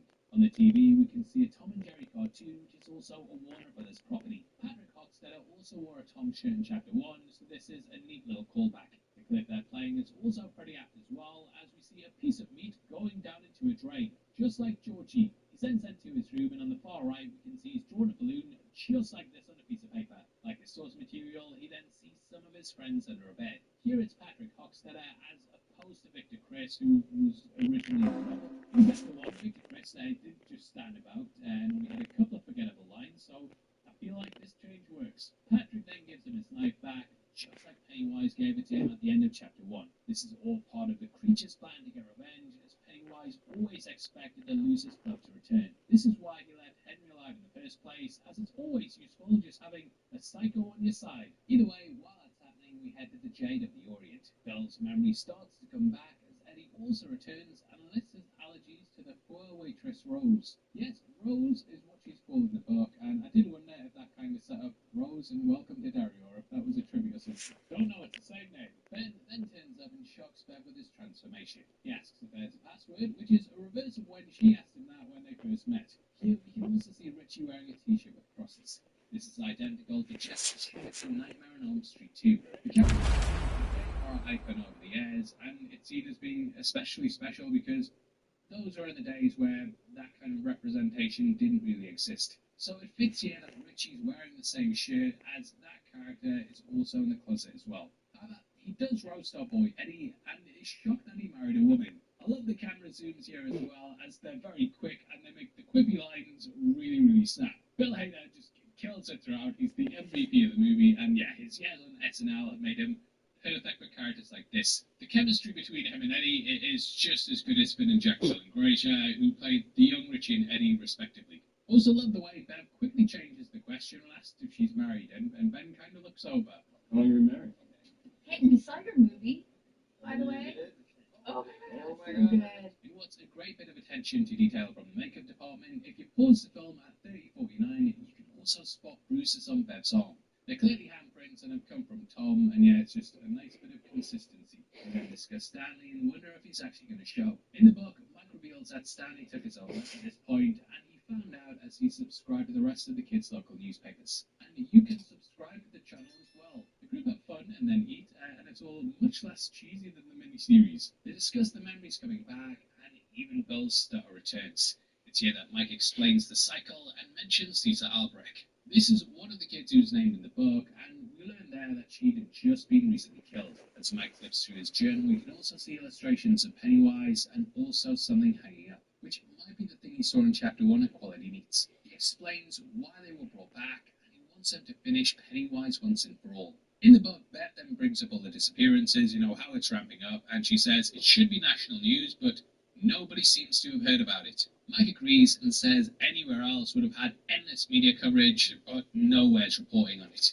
He says it doesn't want it to be national, and then utters the line, something is going on here, but it's private. In the novel, when he opens up his book of victims, Mike also brings out a photo of Georgie. Bill says he hasn't seen it for decades, and Mike says he found it out in plain sight next to one of its victims. This is something we see at the start of the miniseries, with it coming from Bill's photo album. However, since that wasn't used in chapter 1, it doesn't make sense to include it here, so just skip over.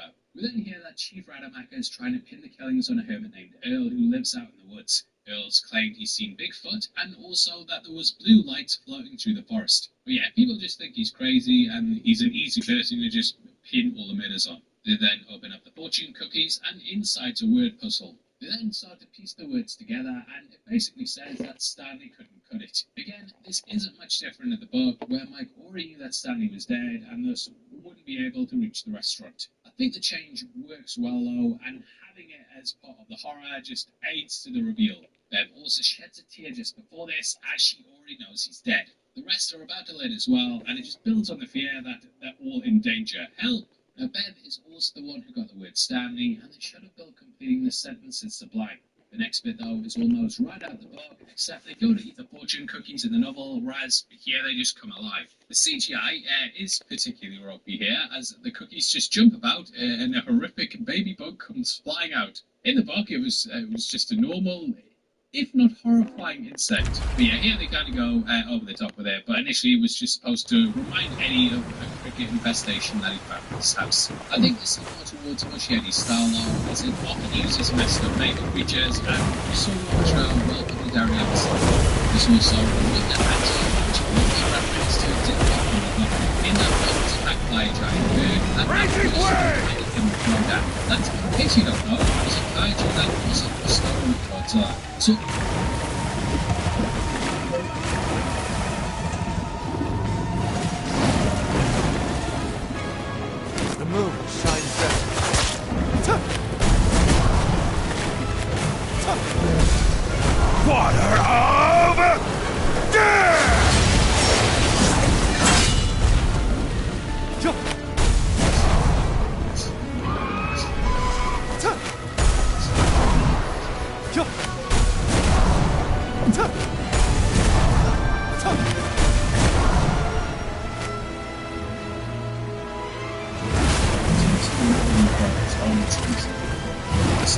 Teddy Green is really just the man for keeping.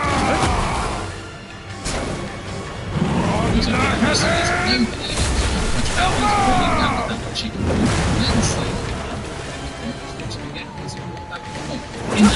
was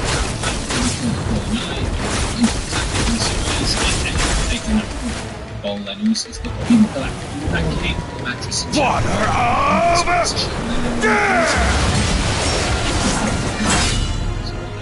Fancy CGI in the film, those kind of ruin it. Think about the side explosion of blood that thing, and this was done a way to remind them that Patrick was actually in the book, however, in a kind of worse thing, King of the story.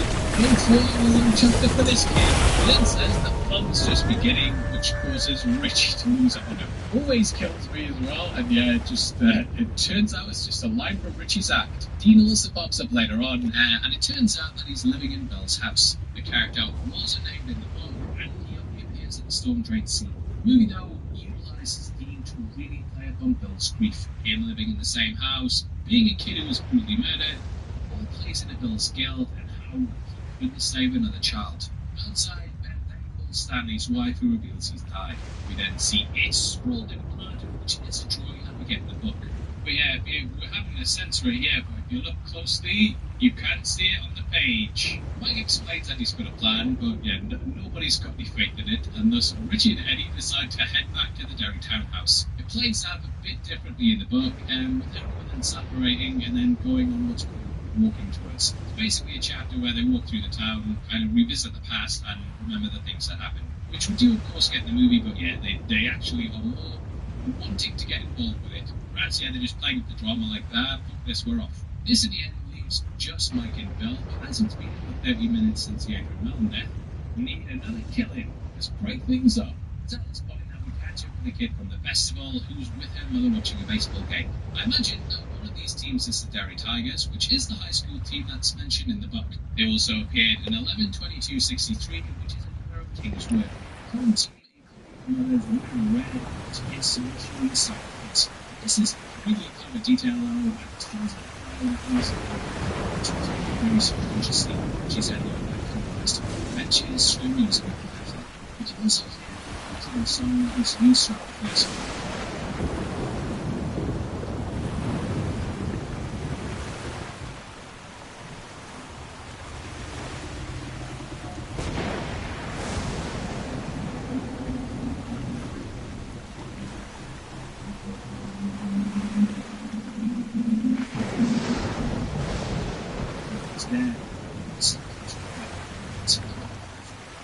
As well.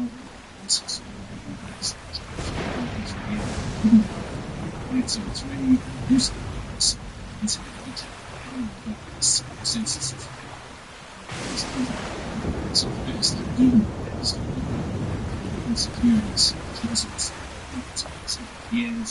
So makes her sympathetic by saying he has to hide because of the way that it looks. She's bullied, she slightly loses focus at the Yankees, and they used to Chicago kids who often let he says the word more who this then draws away. He then says, do the kind of tree, chemistry, which is such a great touch. He freezes and then launches out and puts her head, ending that character. Yay!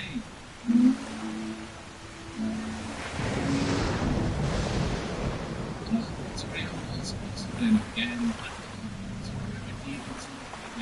to Judith Hill, let's see the girl is watching vlog videos, which reminds me of Sensible Jungle. This is actually John Coombs, which is a great Easter egg from the book. It's reference to Franklin Coombs and England, which was a nasty piece of work that personally bullies and for carrying weapons used to beat inmates with a mullet quarters. In the book, he's watching late night movies, but as it's 2016 now, Facebook vlog video as it is, everyone is the inmates who was named in the book, Jimmy and Kills and that friends, which led to the big one in the asylum. Well, I did all this with them, actually Pennywise. Pennywise, the only show the was which allowed Henry to escape. Pennywise then changed it to a Doberman to see Bruce, which is something he was terrified of. But I've seen it all videos. Personally though, I think it's much better having Henry he escaped Father upstairs and Death! back to his own self and is on his way to kill him all. It's kind of like everything we've seen in chapter 1, where we were Henry and Campbell, his mates, just sitting in the front of their bodies, locked up there with house and the sentences of then you will try to go there, but it's the right way, and may have to say, it's the stuff. Their forums are about knowing about Stan's death, which kind of reveals to the rest that there's something else afoot. This science diet sensitive stomach and skin. Get it next month.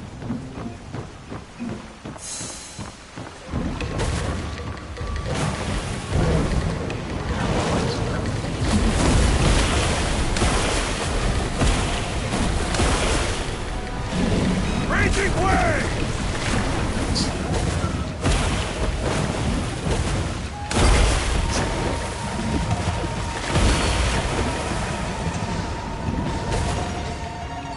So much for us. How can we take care of you?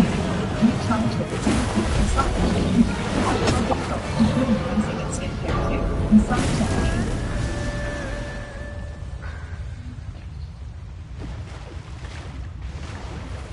Meanwhile, Mike and Bill meet up at the library where Mike lives up in the clock tower. In the book, this is known as the Lighthouse.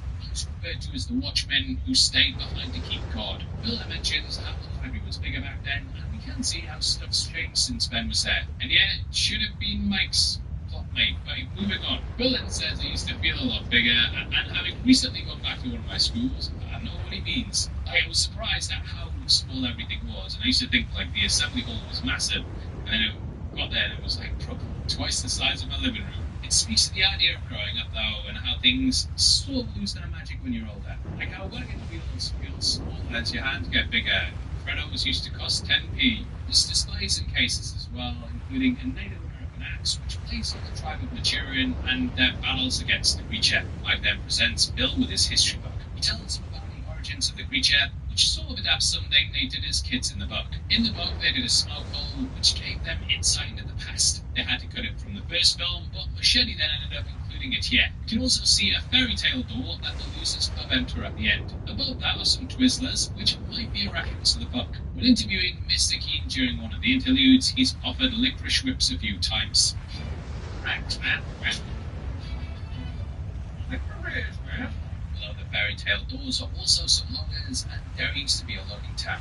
A few of the workers were founded in a cabin in 1876, and there's also a model of the library which we learn a bit of trivia about in the book. Turns out that Ben there basically took the design of the library and turned it on its side, and this is how we made the BBC building. Bill's then given some water that's laced with hallucinogenic drugs, and this is so he can open his third eye. Chapter 2 explains that the Shokaposh people were kind of the guardians of it. Their ancient ancestors had a ritual named the Ritual of Chud, and this was able to banish Pennywise for a century. As we know, Derry was built on the forbidden forest, and thus the tribes live on the outskirts away from the creature. It's here that we then meet the tribe themselves and see them demonstrating to Mike what it is. In his mind's eye, Mike then sees the creature crashing down on Earth. Behind him, we can also see a figure standing mimicking his movements. This is actually Pennywise manipulating him and making him think that the ritual will work. James McAvoy is also hilarious when he's drugged, especially when he opens his eyes. He then sees the deadlights and the predatory form that the creature first appeared as. This included a giant bird, which is what attacked Mike in the book. Also appears as a giant spider, akin to how the miniseries depicted it at the end. Mike then explains how an ancient tribe tried to stop it by sealing the deadlights in the vessel. Later though, we learn how they failed, and Mike kept it a secret so that the friends would reunite and work to bring it down. And yet the fact that it escaped, and he has the vessel, it kinda hints how it didn't really contain it. Now again, this scene actually happened in the childhood timeline as opposed to the adult one we see here. Ben actually created the smoke hole after learning about them being used in Native American rituals. He discovered that when Native Americans needed to make a big decision, they'd often use this ceremony. Only Richie and Mike ended up staying throughout the ceremony, and they were the ones who saw it come to Earth. This also clarified that it happened millions of years ago, even before the Ice Age. King here is also clearly inspired by the movie It Came from Outer Space. Now again, all of this was cut out from chapter 1, so this scene was then created for this film. It's clear that Mike's been researching lots of different ancient societies though. Bill falls against a box of books, and we can see the book Pillars of the Sky, written by Cecilia Holland.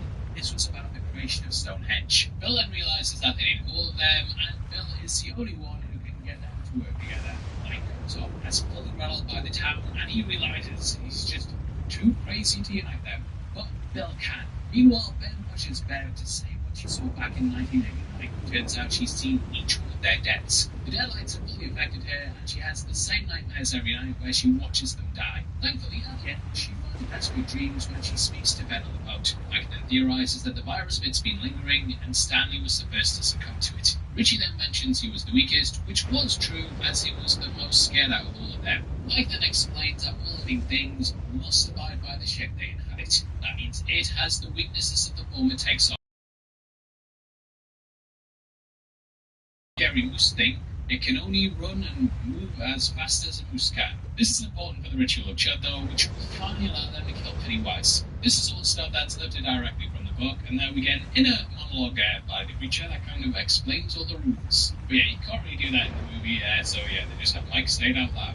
Richie just wants to ignore what's going on though, and Biff says that if they don't defeat Pennywise this time, then they're the ones who are going to die. So they must go out and remember everything that happened in the past. Missing posters also litter the street, and a newspaper says that body parts have been found in the barracks. They then head into the barracks itself, and the shots identical to that of chapter 1. Let's show them all finally united after meeting Mike. They've now become united as one again, albeit with Stanley. The train line goes overhead, and as we pointed out last time, trains are all made up of different carriages that are united and moving in the same direction. So it's very fitting to reuse this shot, and they also did it in Welcome to Derry as well. We also see the group walk by a sewer exit. It's the same one that we saw after Georgie died in chapter 1. The kids spent a lot of the time at the Barrens in the book, and it was kind of a central location for them to all get to know each other. It wasn't really used a lot in chapter 1, except for like the rock fight in the quarry, and there was talk of like a supercut with all the deleted scenes that would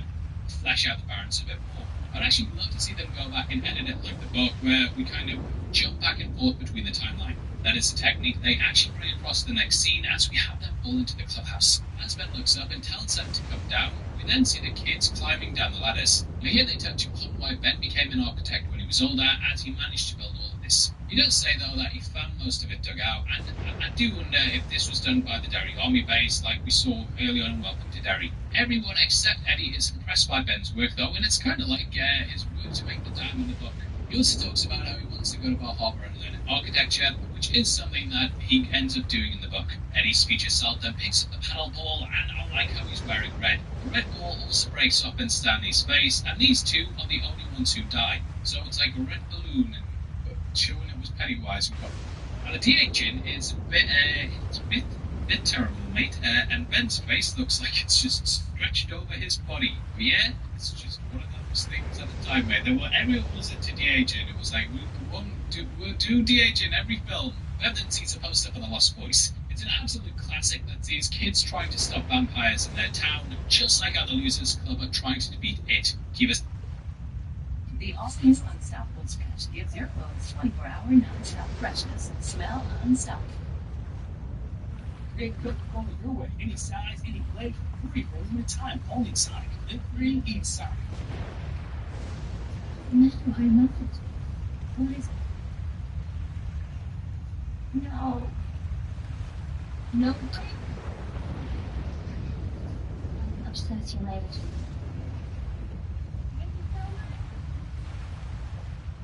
Teach you the bad guy to Stand By Me. That being an adaptation of Stephen King's Fear the Body. Stand By Me and It, they're quite similar stories if you've read them, but It kind of has lots of psychological horror moments to it where, Stand By Me is just, it happens in real life.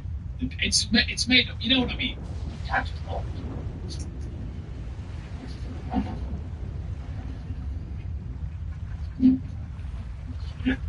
This line was actually something that Bill Hader came up with on the day, and it wasn't in the script. He does the trademark dance, and it's pretty funny how self-aware it is on the surface. Bill then finds Stan's tin, which turns out to be shower caps. We get a very on-the-nose reference here as well, as Richie says he's not afraid of spiders. Stanley, we're not afraid of fucking spiders. be afraid of spiders, but what about spider clowns? The rest of them then put their caps on, and it might be just what Stanley intended. He protected them by not going back to Derry, and again, he's protecting them here from spiders. His head also turns into a spider later on, and makes sometimes we reach. But I actually think this might have been done on purpose. Again, though, it's the perfect depiction of how the past and present intertwine from scene to scene in the book, and when you're reading it, you really jump back and forth through the decades like this in an instant. Eddie is also wearing a Thundercats shirt, and there's also a Tiger action figure from that franchise. Word Up by Cameo plays in the background while Bev smokes and the rest discuss their future. Mike wants to move to Florida, and he leaves Derry at the end of the film and likely heads to where old people go to retire. Stanley also asks if they'll still be friends when they're older, and spoiler alert, not really. Yeah, that's a shock though, as they've never really thought about it, and I think everyone in their life's been like, oh, we'll be friends forever, not that they'll split us apart, and then like 5 years later, you never speak to them again. It's very rare to stay friends with all your friend groups for the rest of your life, but yeah, we will have those people that have been friends forever, and now when I meet up with them, we're always kind of just like, remember the days, and kind of talk about the good old days, and nothing else. Nolan exemplifies the kid who thinks it'll never go away, and to his right is Marty McFly himself. This is the character who went through time to the 50s, which is when the kids' stuff in the book was set. Yes, I'm preaching again. In 2016, they then need to go get artifacts from their past to burn and sacrifice in the vessel. In the book, Mike simply wanted them to remember, but we're in movies, we have MacGuffins, and I don't really mind this change that much. So they head off to go and find their totems and decide to meet back at the library. However, Pennywise is able to strike because they're alone and at their weakest. We then get flashbacks to after Nearbold Street, which is when the group parted ways. Bill took Bev home, and we then get an older Bev going to her old house. I love the detail that you can see Marsh on the door at first, before she then double takes it later and sees that it says Kirsch. We must have a clue beyond this that this is Pennywise, as Skarsgård provides the voice of the character at this point. Yeah. Thought I bring Marsh. How? Bev is then told that Alan passed away.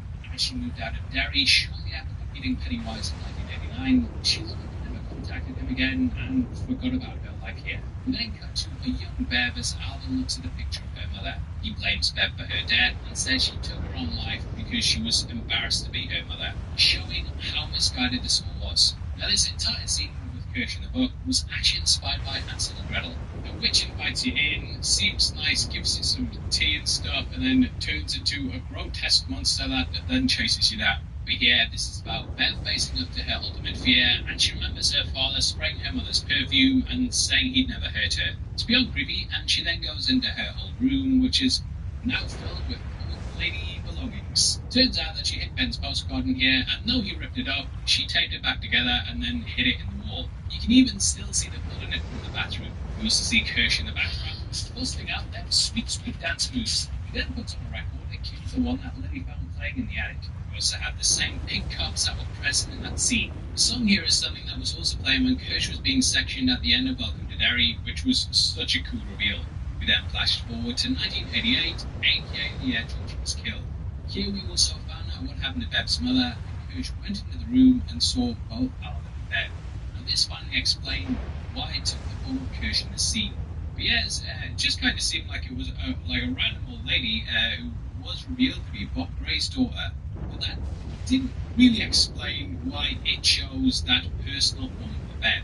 However, now we know Kirsch was there on one of the worst days of Bev's life, so choosing this will subconsciously rattle her. Bev doesn't quite recognize her, and logically, it would make sense for Kirsch to still be alive 27 years later. But this one was picked because of that. Not only was Kirsch there when she found out her mother was dead, but she was also there when she found out her father died as well, which is crazy. Mrs. Kirsch also says, "No one who dies here really dies." Which is also what she said to Lily in the attic and Bev at the end of the season.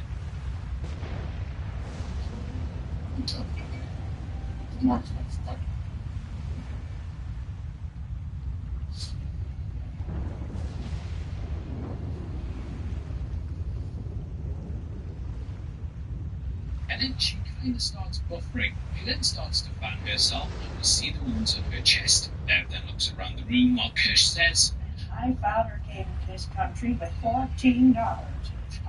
We also have a picture of identical wins, which may be a further connection to The Shining. Bev then comes across the photo of Bob Gray as Kirsch says her father was in the circus. I love this reveal when Bev looks at the photo and Mrs. Kirsch peers creepily around the corner. It reminds me a lot of the librarian from Chapter 1, and she then walks from one side to the other in a nice little jig.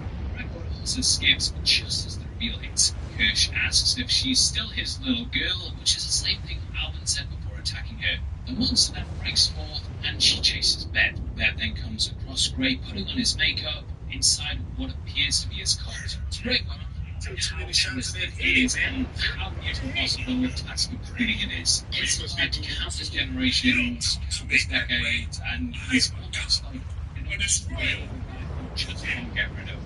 People like Bev have tried in the past and all have failed. In both the book and movie, Pennywise then says it's too dangerous and there's nothing they can do to stop them. In the book, though, Bev claps back and says the Grackles know your name, which actually is a guy sort of that standing beside the bird named Stop Pennywise at the standpipe. We can see a lot of bird imagery wall and also on Mrs. Kirsch's dress. In the book, it also turns into a bird after the fire of the black spot, and its feeding period is also known as the Augury, which is the ancient practice of observing birds and spots over the end.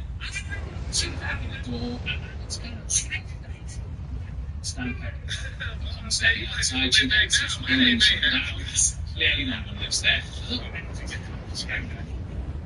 managed to get the artifact. Now they were going to place a balloon in the scene at this point that would then float by, but yeah, they just couldn't catch it with Richie. Who walks past the Capitol Cinema with Wally saying, "Thank you for the memories." Memories are, of course, very important, and in just a bit, Stan will do speech about the memories and what they mean. Is completely closed down, and Richie walks in, we can see on top of that arcade machine. Mortal Kombat is of course owned by Warner Brothers, and next to it we have a Street Fighter machine which isn't owned by Warner Brothers. But Richie calls it a poster piece of mail, and you can see the terrorist says it. There's also a poster from the Avengers from 1998, and I'm guessing that this is when the cinema got closed down. Both of these films were also Warner Brother Productions, and you might not know the Avengers movie. That's the reason why the Marvel vending symbol in the UK. It's that message the name over here. Yeah, that's why it is Richie then flashes back to playing Street Fighter against Henry's cousin, which is pretty much this movie's version of him going to see him as a teenage werewolf at the cinema, which is one of the things to get back when he was. He also first met him go to the cinema. This ended up being a fight for me. It basically led him to the gang getting their first one against his Who's the skins, etc. walking towards chapter to the next department store. This is the same name that was published in chapter 1. In fact, you can also see a poster about the time of the Street Fighter. Scream Child. This was what playing chapter 1 and it features a shape-shifting child killer. It's psychic. You can also see it in the cinema. And Richie is also a rampage bandit, which you can also talk about with us. Richie then rushes outside and cries on the park bench. This was actually a scene that was planned for the first film, but it got cut due to the budget. Now in the book, it actually Richie decided that they were successful, just bring it back any way possible. And then they wished that they filmed it with Hader instead, because the de-aging on that lad. One statue is being made to look like Pennywise's teeth. The bats are also similar to the book, but Pennywise would summon them every so often, almost like a vampire. I think the fact that the statue is considered a hideous is the legendary itself, and how almost every aspect of it's dangerous. Richie then snaps back to 2016, and we see the Derry Tigers cheerleaders. It also appears to be being reversed on the stage. It's here that April Mellon and Hans must be really lit. To note in the book and how Pennywise would frequently change signs and words to taunt the losers. On the bottom of the pamphlet, we also see once again, and Richie just stands still and still. I love how it's all this part of the illusion to this such a random theory that Pennywise has and says how it's he actually knows to play with that everything. It also says now,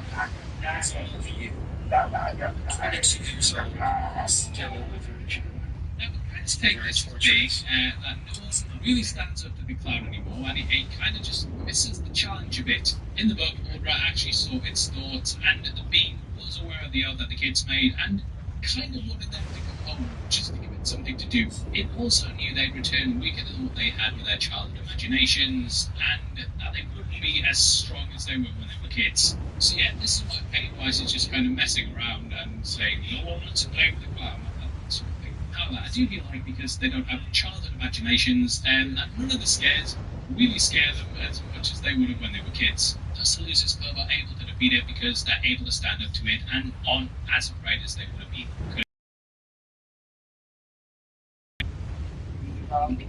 Bill passes by second-hand Rose. The shop that again gets expanded on and welcome to Derry, with Rose being the owner. There's also a little Easter egg on the logo, as we see a Rose, which is a major part of King's The Dark Tower. It's here that we also get a cameo from Stephen King himself. As I'm sure you can guess, I always saw Bill as a self-insert with a writer, so amazingly, Muschietti got the author to be in the movie. We didn't.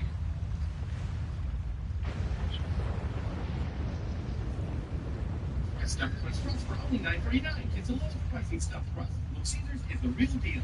Pizza pizza.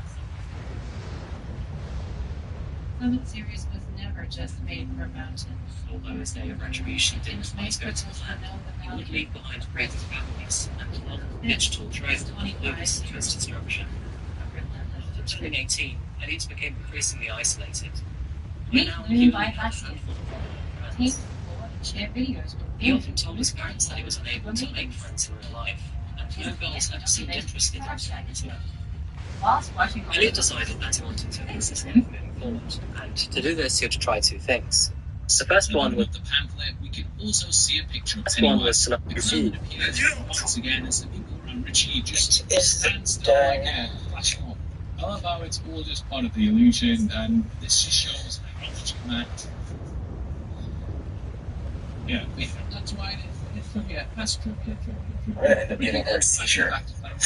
It's my twilight. This was his version of him got to see I was a teenage werewolf. It is done.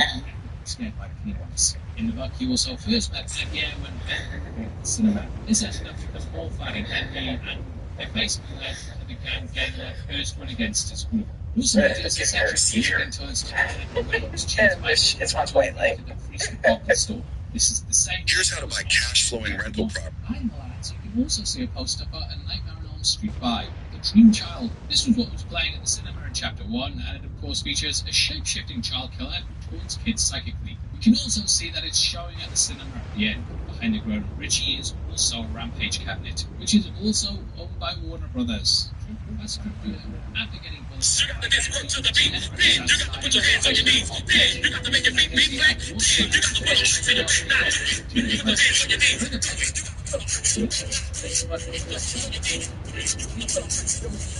got to get work to the beat. Then you got to put your hands on your knees. Then you got to make your feet beat flat. Then you got to put your hands on your knees.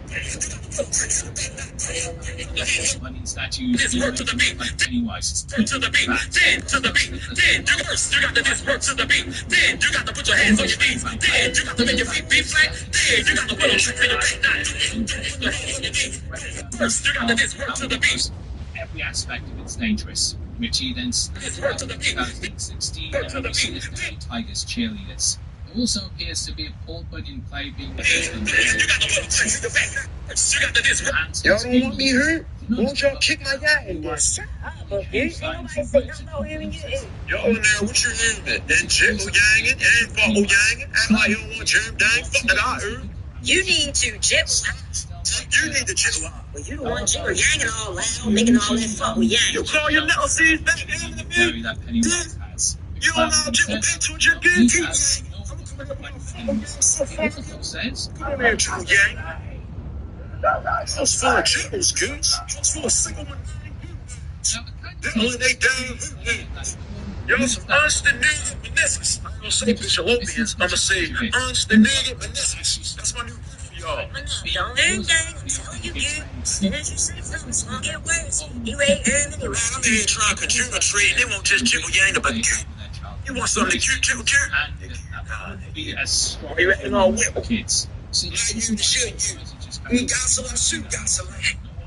Got my Janute, football, strewn out good. Strewn out good. None of the scares really scare them as much as they would have when they were kids. Thus, the Losers Club are able to defeat it because that's Strewn out, let's do it. on as a Raiders. I love you, man. I love you too. The fact I love you, because without you, she wouldn't follow, gang. Passes by second hand. Yo, I said y'all, gang. You told me I could follow, gang. Rose being Be all these nice dudes in the video, gang. as we see a Rose. I thought he was a follow, gang. I ain't got no follow, gang. I'm just trying to manipulate, take that show, you know that, gang. Yeah, you can guess. I always spoke on the start insert the fighter, so now I'm having a dream now with my follow, gang. We then get a gag where Bill struggles to say that Both of gang. Come on, gang. I need you to meniscus me. Alright, then I'm getting y'all don't want me here? Won't y'all kick my gang then? Yo, now what you aiming? And jiggle yanging and bubble yang. Act like you want jam dang, fucking out here. You need to jiggle high. You need to jiggle high. You don't want jiggle yanging all loud, making all that fucking yang. You call yourself Steve Madden. You don't have to jiggle bang to your gang, keep yang. I'm coming up with my simple yang so far. Come on here, jiggle yang. I was full of jiggles, kids. I was full of simple yang, you know. Diddling they damn who knew. Y'all some monster nigga meniscus. I ain't gonna say Bishalopians, I'ma say monster nigga meniscus. That's my new good for y'all. I love he's edited as well, and he's like trying to become a hero, and then the next moment, and like another member's dead holding onto his back.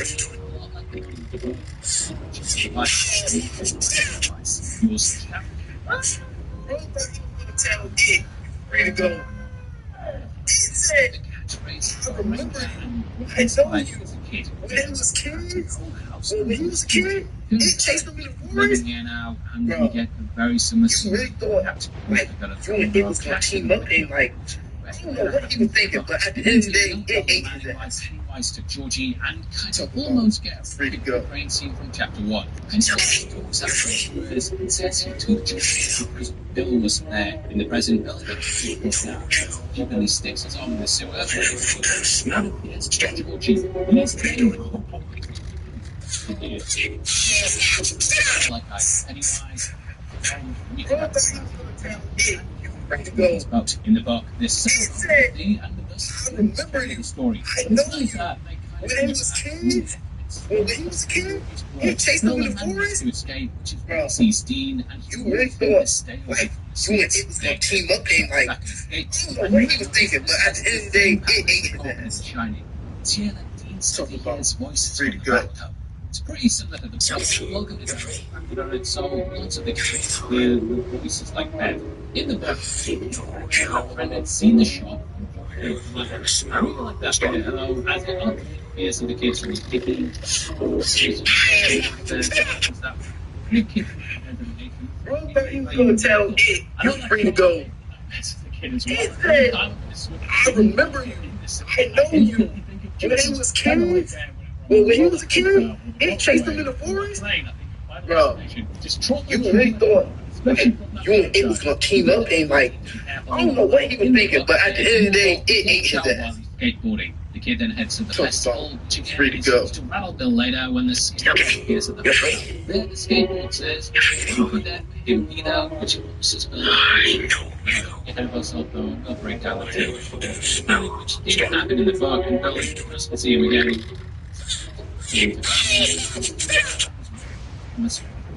This is gonna tell it why he goes at summer school. I remember you. I told you. When he was kids, when he was I tell you, I tried to tell you. Y'all didn't believe me.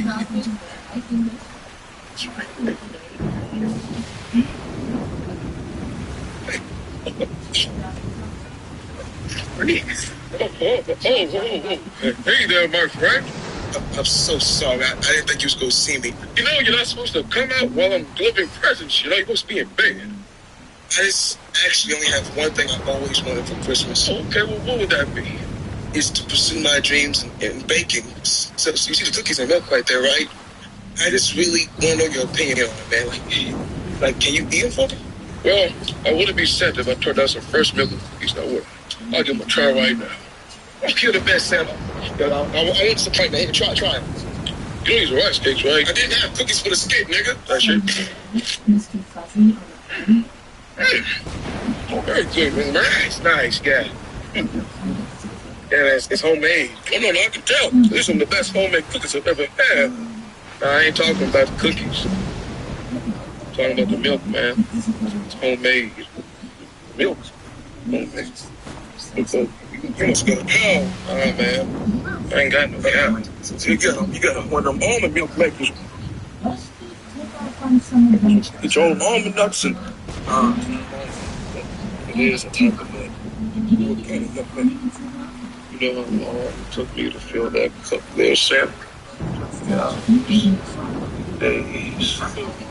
What a lotions, baby oil. Just to fill that cup. That's what everybody's trying to me, man. That's a whole priest cup right there that we just sipped.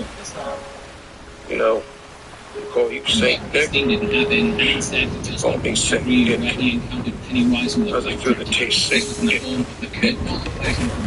You take that cup as a present. This fuck out my house. I've never ever seen you do. That taste of alcohol. I'm always looking inside. Up here, making presents. Here, right here. Seemingly just make out a lot of advice to scare them, which is definitely also just bad. So, things like that. This is a place to be where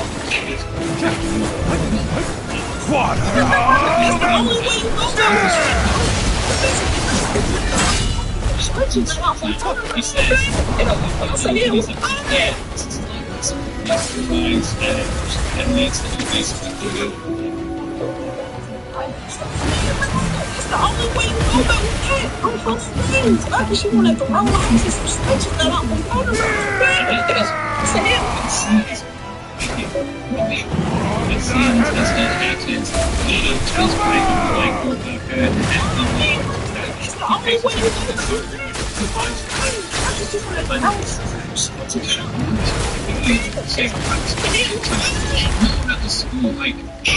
I remember the teacher against bullying or something. The teacher even finds it. You have a page which is plastics. Maybe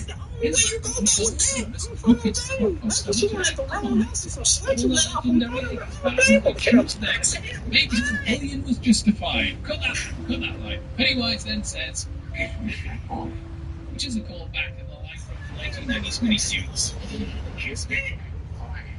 In that, Pennywise also pretended to be Beverly, and it ended up kissing Beth. So Beth's rejection in the scene is a nice reference to that. Today, Beth reading the Derry postcard as Beth returns to the Derry townhouse. Ben says he wants to hold on to the good stuff, and Beth says she wants to remember what made her feel. She also talks about the kiss which happened at the end of chapter. So and sits Bill. Has no idea that this actually sent it and is so you mean it's like a even seeing trying you need the one that was support that action. Even when the retreat was taken out. Little man got hurt. Little man got hurt. Nice team just looking. You're in there. Man forwards Excalibur. You guys considered the first turn. Is looking towards the baseball field outside of Rose Potential.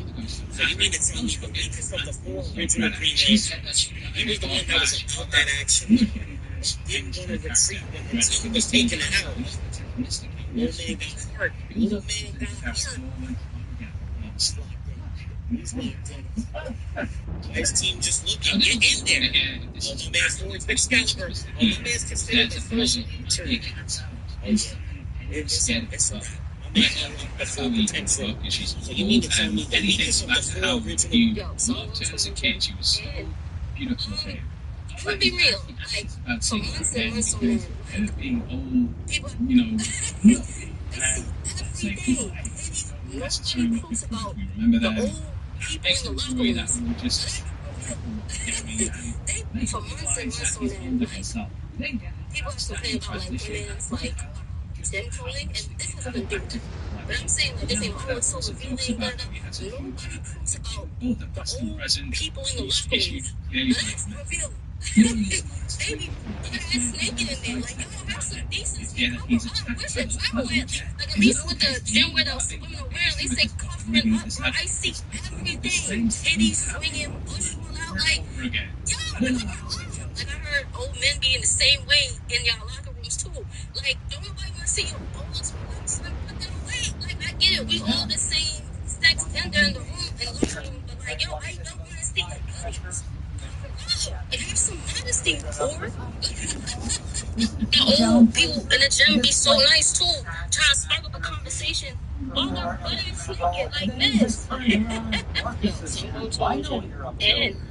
I'm gonna be real, like for months and months on end, like people have complained about like women's like gym clothing, and this has nothing to do with that. But I'm saying like they're saying, oh, it's so revealing, nobody talks about the old people in the locker rooms. Now that's revealing. They be butt-ass naked in there. Like, y'all have some decency. Cover up. Where's your towel at? Like, at least with the gym where the women are wearing, at least they covering up, bro. I see everything. Titties swinging, bush all out. Like, yo, cover up. Like, I heard old men be in the same way in y'all locker rooms, too. Like, we have been sold to believe if you don't have your lipids, you can't get rated for it. That's a bunch of bullshit. They only have to be 50% or more and in service to pay for it. Most people that we help here at VetCom don't have any records. 90% of people come to us with nothing, and we successfully get them to 100%. We don't even worry about it. Doesn't even matter. We don't care. That's a liar being told. And people always go, well, you better request your record because you're going to need it to make your claim. Well, who are you requesting it from? Where is the record coming from? It's coming from the VA. So that's how we need your memory. Do you remember falling down? Do you remember getting assaulted? Do you remember being in combat? Do you remember your stressful job? If you do, you're going to tell us, and we're going to tell them to pay for it. It doesn't matter when you got the starting point of the thing to start in service. If they believe it started there, it doesn't matter where you are in your life. We will make them pay for it. We have been so good stuff. I love my Hoshi and my Hoshi love me. John Chow, Agent Ross is coming.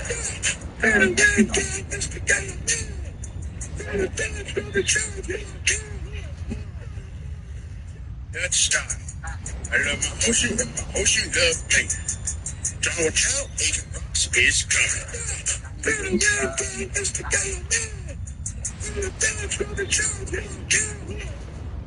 Cheers. Cheers? Yeah.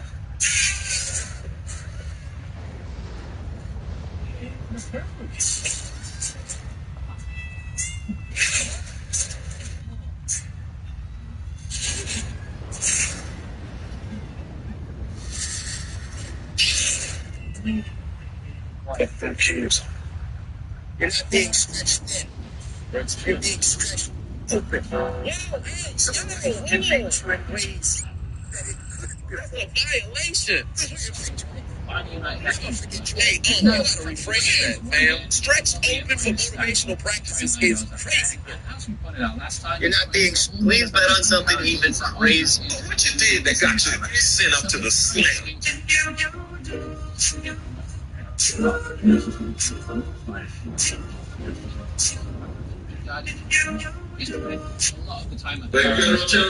I got it.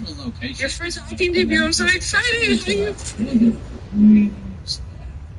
Everyone except for like Rock Fight Story and it's about to start. The scenes that would flesh out characters.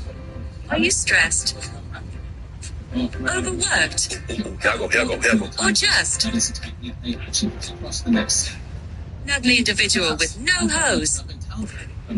We then see the kids climbing down the ladders. We hear they touch upon like entertaining architect, which was on that as impossible moments. And they'll say Introducing Chillaxia, the all-natural stress relief supplement that works fast. Faster than this beat when he see a Krispy Kreme.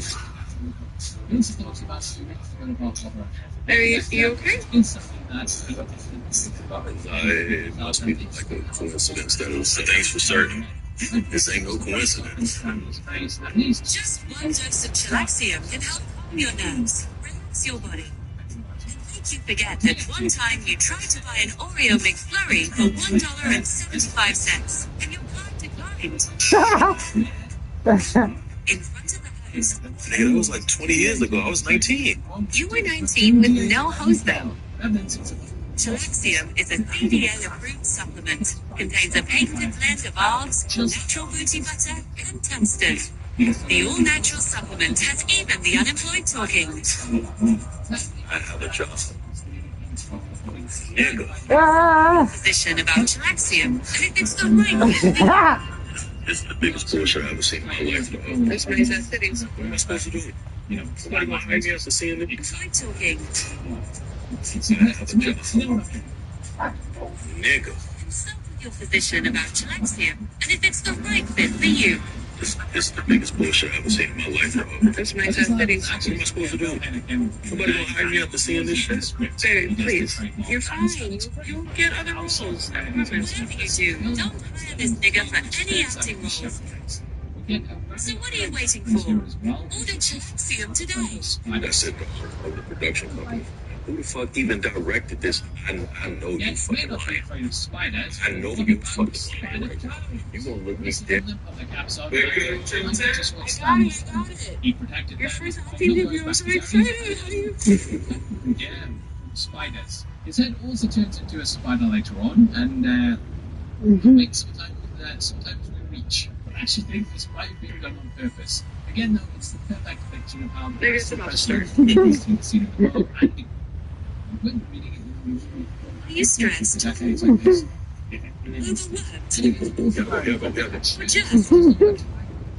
On that franchise. Lovely individual with no hose. And the rest discuss their future. Mike wants to move to Florida, and he moves there in the film, and like the best to going to retire. Stanley also asks. Introducing Chilaxium, the all-natural stress relief supplement that works fast. Faster than this beat when he see a Krispy Kreme. Are you okay? It must be like a coincidence that it was things for certain. This ain't no coincidence. Just one dose of Chilaxium can help calm your nerves, relax your body, and make you forget that one time you tried to buy an Oreo McFlurry for $1.75 and your card declined. In front of the host. Nigga, that was like 20 years ago. I was 19. You were 19 with no hose though. I promise you on everything I love and all of your souls that Pennywise, the Big Wise himself, does not want to see Erica Sinclair anywhere near dairy. Matter of fact, I'm convinced Erica Sinclair would have dairy cleaned up behind doing it. Matter of fact, dog, it's going to be one of the most disrespectful matchups for Erica Sinclair. Y'all thought this was a matchup? This is a mismatch. Because the fate of the universe on the line, the Martians got the death beam pointed at Earth, or Pennywise is terrorizing kids. From the single time, from the moment we saw Erica Sinclair show up, she was already talking that big shit. But like she said, just a minute. She did Pennywise looking like a deflated balloon real quick. Looking like it's a little too cold outside Pennywise real quick. I'm talking up and sent back to whatever dimension he comes from. Next day shipping style, no mattress needed. And the biggest reason being this. Yeah. What do you think? Just some number ones. Are you claustrophobic? I don't have voice.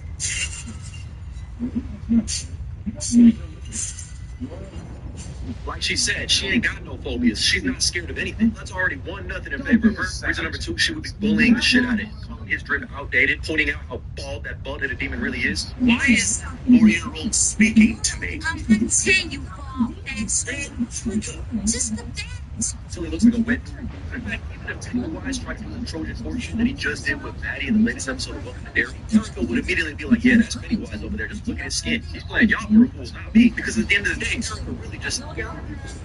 Even if the kids do get backed up in dairy, she's not going to go out looking for him. She's smarter than that. Don't fuck around. Won't find out. And even if she does find out... Could be useful. For what? What do you think? Taking out me, saving your friend? Imagine the shit she'd be talking about. Your makeup look crooked. It look like you buy all Legos, and that wig is bigger than a BBF. Because you can't spell America without it, and that's just the facts. I promise you on. Hey, what's your goal, buddy? What are you doing on your phone? Sorry, dude, really quick. If you had to guess if Mr. Beast said Feastables in his last YouTube video, what are you guessing? Yes. No, that's what I think. Who the fuck are you? 씨발, 너 누군데?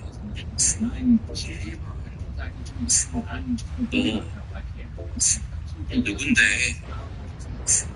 씨발, 너 누군데? Who the fuck are you? Hey, Mr.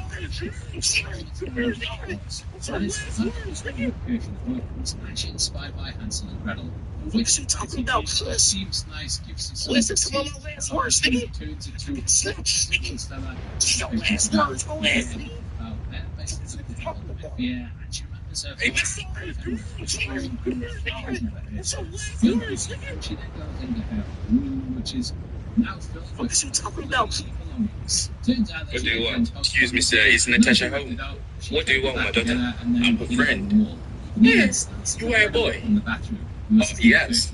How can a boy be friends with a kid? It happens. You want to fuck my daughter? No, sir, no. No. And I don't cannot be friends with this. You just want to fuck your daughter. Sir, listen. I'm gay. You are gay?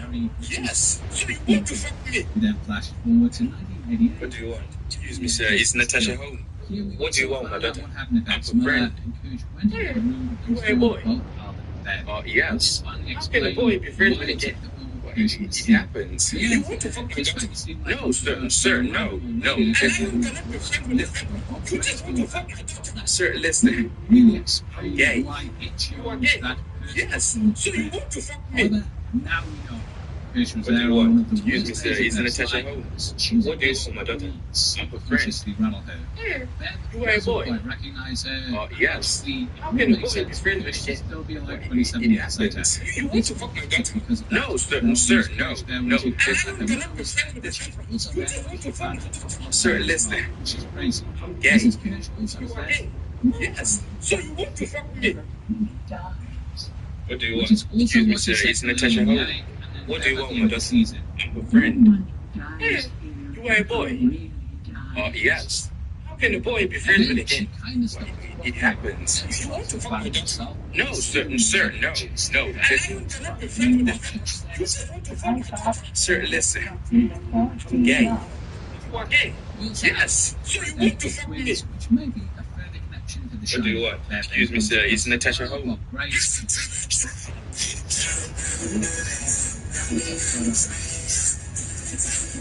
A lot of veterans actually screwed themselves up because they asked for a service connection for, let's say, PTSD, where they have anxiety or depression or even insomnia that's service connected, and they find themselves in the CMP exam get decreased because they went about it the wrong way. So that's a little negative for you guys. A lot of veterans come to us and ask us, hey, Chaz or anyone else on the team, I want to get 70% for anxiety, but I'm currently 50% for depression.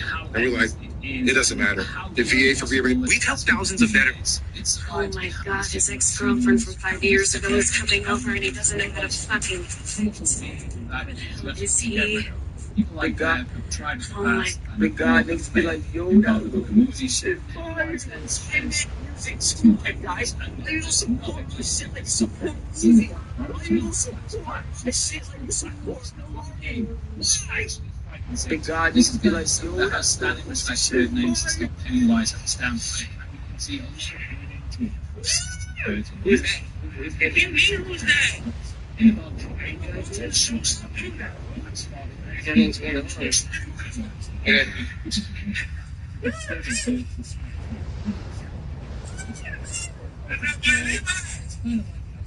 Who's Levi?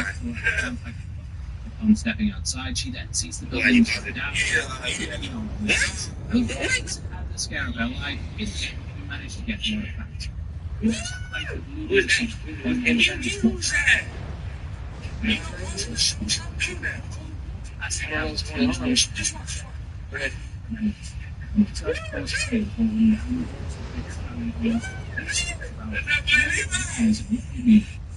ever wanted to stretch the hell out of your ribs, making them feel what? Well, now you can.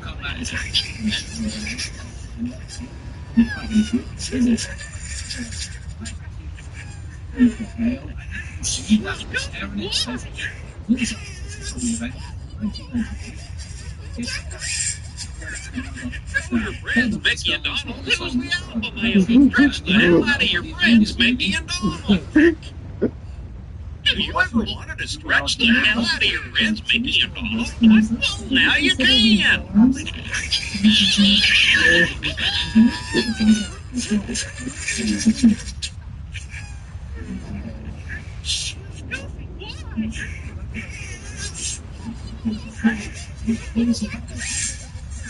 Show your friends, Mickey and Donald. Who's the alpha male that stretched the hell out of your friends, Mickey and Donald?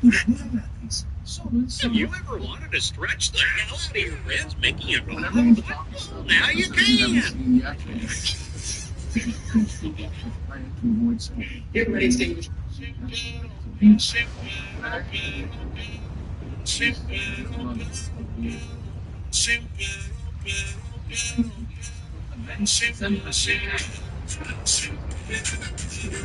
This is the most impossible trivia question you're ever going to hear because the answer is just too weird. The question is, what's the connection between that Minecraft movie starring Jack Black and Apollo 13, the Tom Hanks movie from 1995 about the real-life Apollo 13 disaster? The answer is that in the real near disaster that this film was based on, there was an explosion on board the Apollo 13 craft and they had to limp their way back home and skip the moon landing. On their way back home, they had to rely on backup navigation systems designed by Jack Black's mother.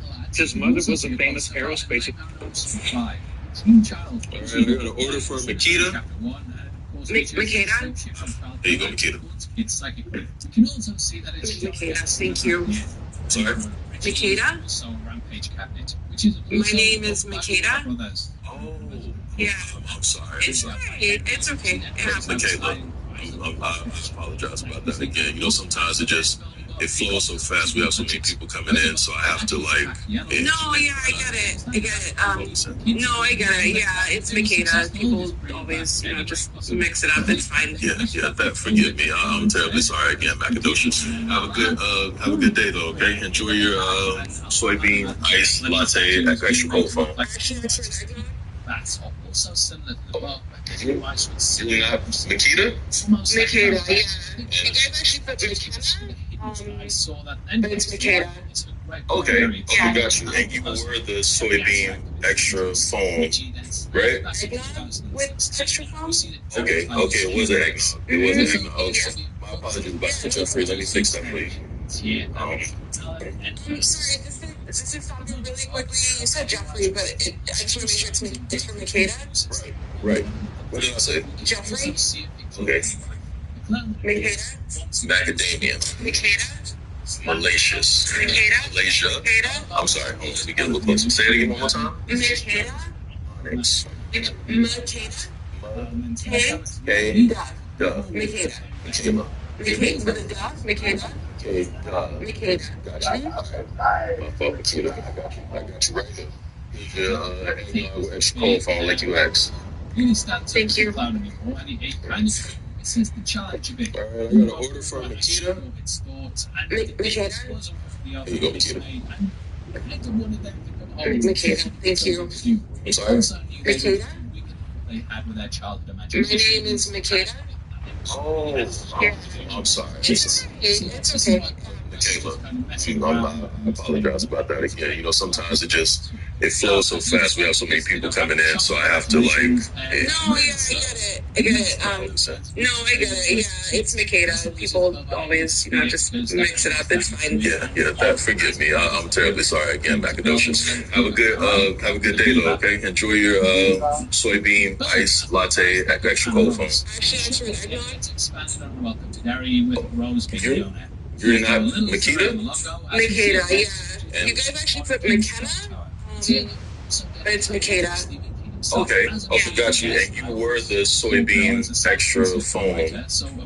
Eggnog with extra foam? Which one you said eat?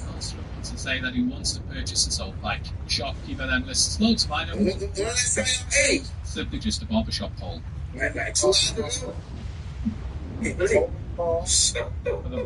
Banjo. This was also played up in Welcome to Derry, where listing all of the items. Stephen King. Baseball card, bowling ball, beaver, shopkeeper recognizes him. They say the first 4 people down and order it, they eat for free. Alright, how much? And it's He's also wearing the needle shirt of the Harvest album cover. Clearly a fan, as the needle young lyric also appears in the book. Hey, why it all day? He says, He's fast enough to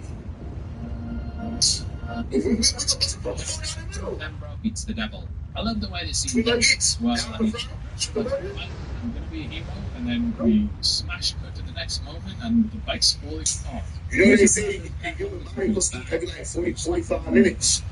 You ride the bike, by Pennywise. He also shouts, I was like, your bike's this stuff on the inside out. No, don't keep it. Ranger and Robin Spider Y'all boys like this, honey? past his old house and remembers Georgie. Turns out that Dean is living here now. In the scene with him coming. We also got a Jackson. Arnold, are you still in the bathroom? Years It never occurred to you what would happen to my future. Pennywise talks to Georgie was present, going out and screaming to her when he sees what if it's One more take. In the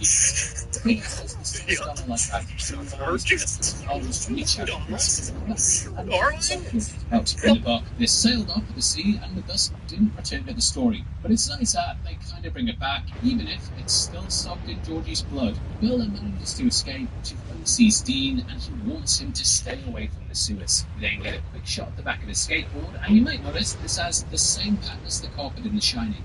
It's here that Dean says he hears voices from the bathtub. It's pretty similar to the book, and Welcome to Derry expanded on it, so lots of the kids hear the voices like that. In the book, though, the kids mention that a friend had seen the shot from Jaws in the canal. I really like that bit, though, as it updated the ears of the kids from the 80s, from being those Universal monsters, the things that would give kids nightmares in the 80s and be made by Universal. I know that shark gave me nightmares as a kid as well, and every time I'm in a swimming pool or in the sea, I instantly think of Jaws. It's kind of like whenever I'm on a roller coaster or the motorway or a plane, I think of Final Destination. Just trauma, especially from that franchise. He further urges Dean to be careful, although in the book, it's more about watch out while he's skateboarding. The kid then heads to the festival, which again is used to rattle Bill later when the skateboard appears at the hotel. There, the skateboard says, won't be there for him either, which forces Bill to go after him. We are getting ahead of ourselves though, and we'll break down that scene in just a bit, but it's something which didn't happen in the book, and Bill doesn't see him again after this moment. Cutting to Ben, we then see the school signs welcoming summer school students. This is kind of important, as it explains why Ben was at summer school, knew Bev, and woke up from school the first thing he saying. He was just at summer school the whole time. In the book, this scene didn't happen, and instead he just went to the library where he encountered Pennywise who was just a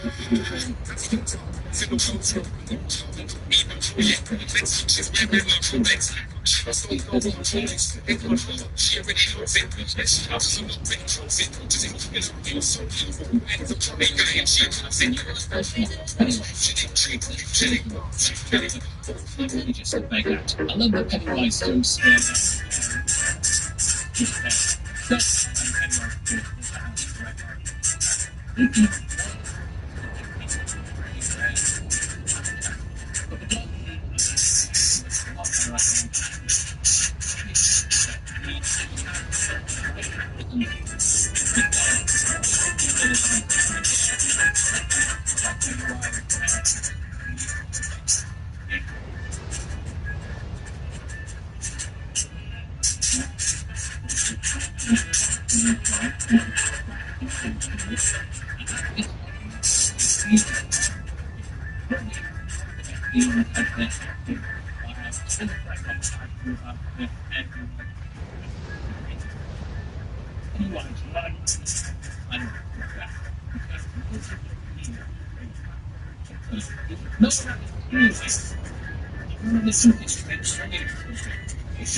We can get you 100% ready to file within 14 days or less. The Saudis just bought The Sims? The Sims. The Crown Prince of Saudi Arabia, Jared Kushner, and a private equity firm are buying Electronic Arts, which means they're going to own that. And, like, it's crazy. The Saudis shit bought WrestleMania.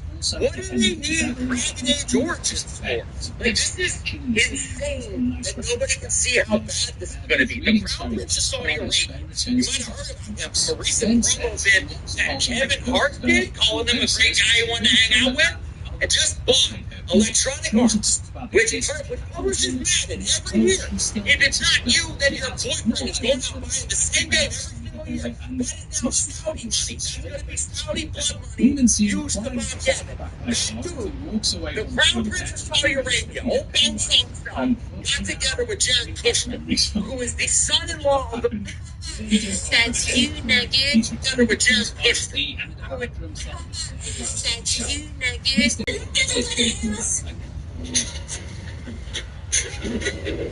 So, that you died in a car crash. Oh, That's you, Nugget. Red can be seen. Sit down. I need to cut off his leg. He was listening to her trying to get And that is why my most favorite shape is the rectangle. Okay, that was very good, Jeremy. Now, Caleb, can you go ahead with your presentation, please? Yeah, okay. The way that the U.S. government has handled the situation in North Korea is a disgrace. Hey, Caleb, what? The presentation's supposed to be about your favorite shape. What's that about? Oh, well, my dad packed my bag this morning, so maybe he accidentally gave me his paper and took mine. What does your dad do for a living, Caleb?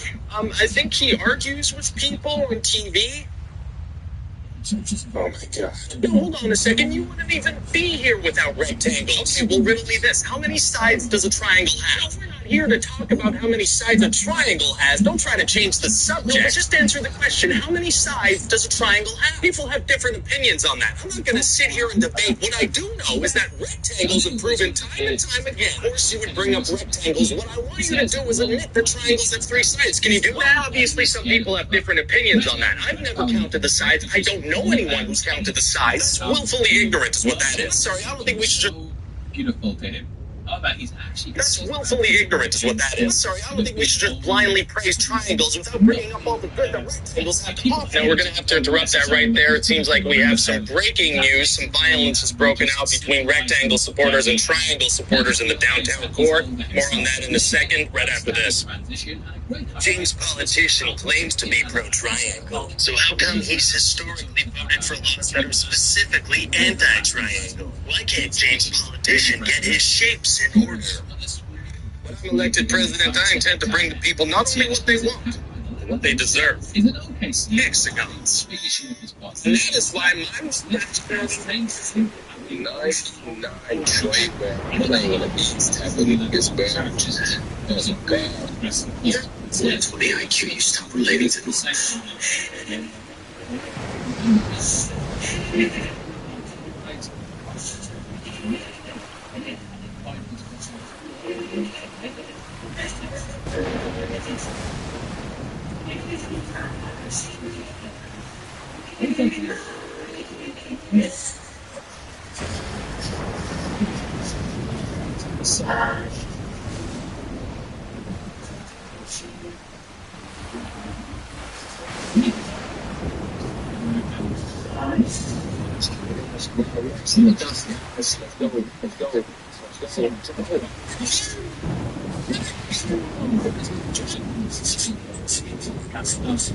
Remember that.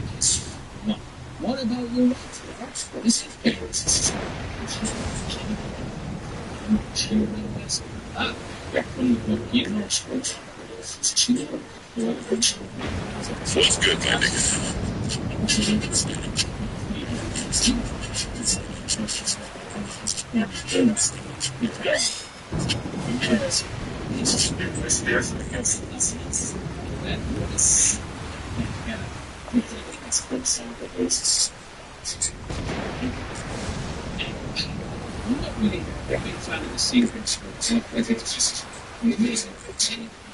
What's good, my nigga?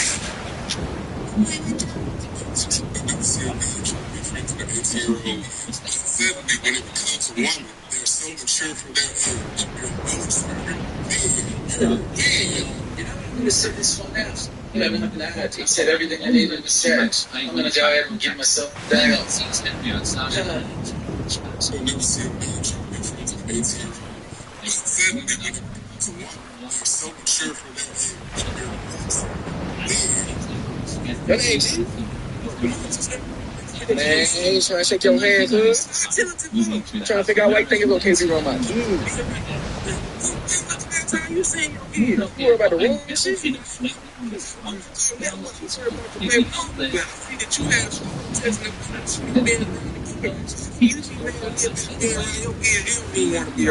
I'm saying though, bro, that shit ain't right. You ain't taking care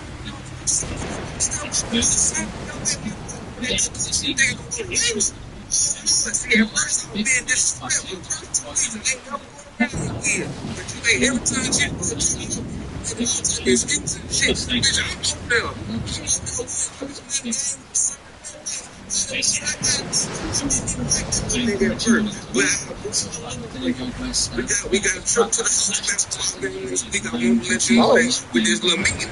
That's what this meeting. They say, little man, they say like basketball. You don't even know that dude. You don't even know that he don't play. They don't even know. He's like the middle of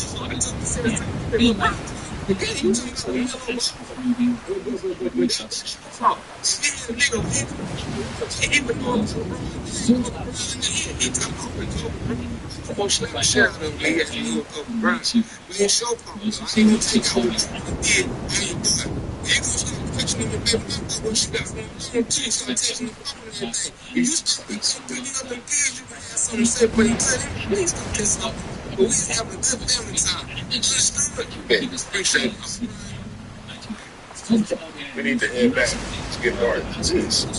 What is that? Anyway, some chocolate. Something we can eat. Don't eat it. Don't eat it. Just put it down here. What does it smell like? It don't smell like nothing. I can't smell it. So that's a good sign. It don't smell like nothing. Just put it down. Let's go. You think I should eat it? What? No. Don't eat it. Don't do nothing. Don't do nothing. Right? He just put his tongue. Why would you do that? You don't taste nothing. You won't have no taste for us permanently go. You ain't gonna taste nothing in a minute. What are you doing? Just put it down, put it back. Don't be smart. People that's gonna come after us. Somebody gotta do it. You ain't gotta do it. You ain't gotta put it in his mouth. What's this all? Oh, watch out. He just ate something. You don't even know what it is. Put it in his mouth. Not too bad. Really? Not too. What is it? It's sweet. Is it bitter? What is it? Oh my God. I'm gonna eat you up. What's your shot? Check the phone. Did he did? No more. Good. I used to be good bait. I told him, we need to head back to get dark. Yes. What is that? Look like some chocolate. Something we can eat. Don't eat it. Don't eat it. Put it in the ball. Ooh.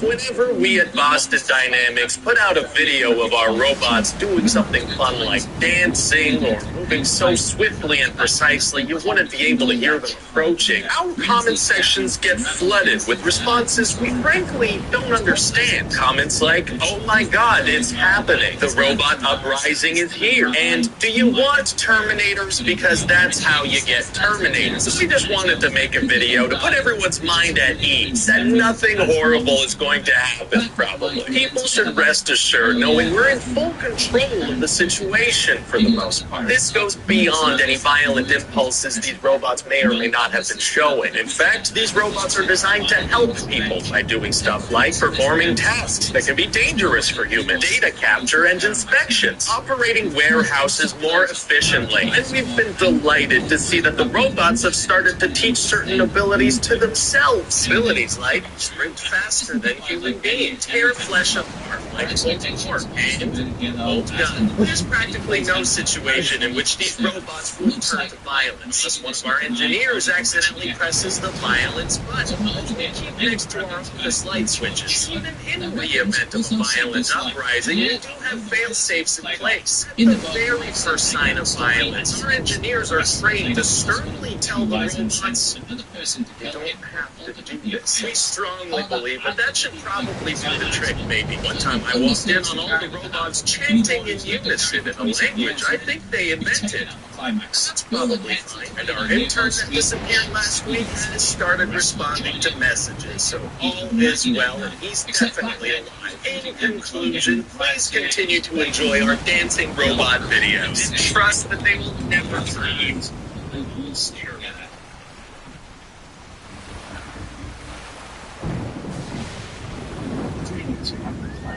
Which gets a full evidence. Jesus says,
trying to just get retaining, so she's got it sense that he's going to be the his that's just and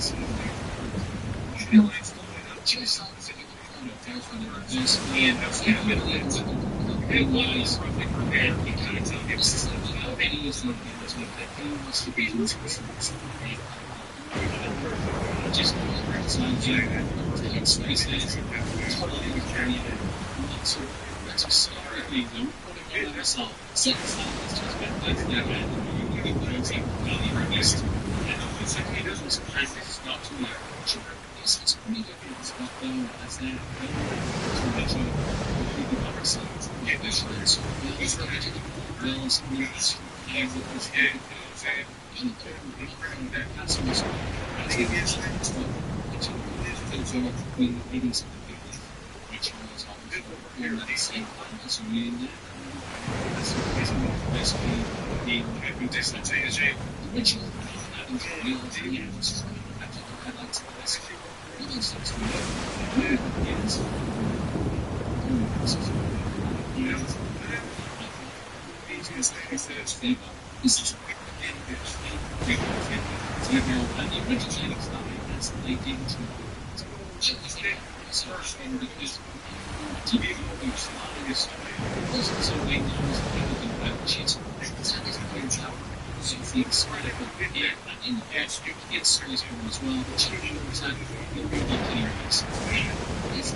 just the other week I was watching 27 Dresses. That actress there. This looks like super.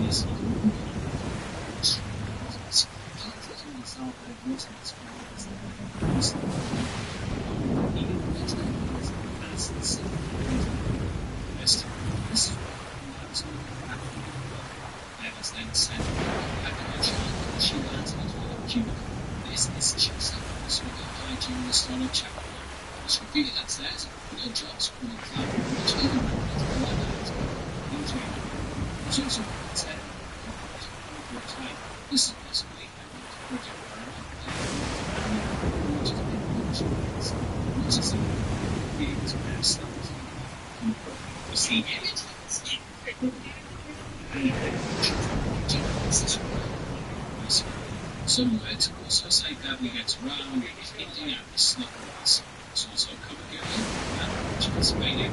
That's where you go and some language listening to the national day and such very things. Yeah, the social activity usually got in is also an insinuation which is like as we don't understand it's also this is how this is all that has it's investigating so that's and to reverse one is that we start whereas they look section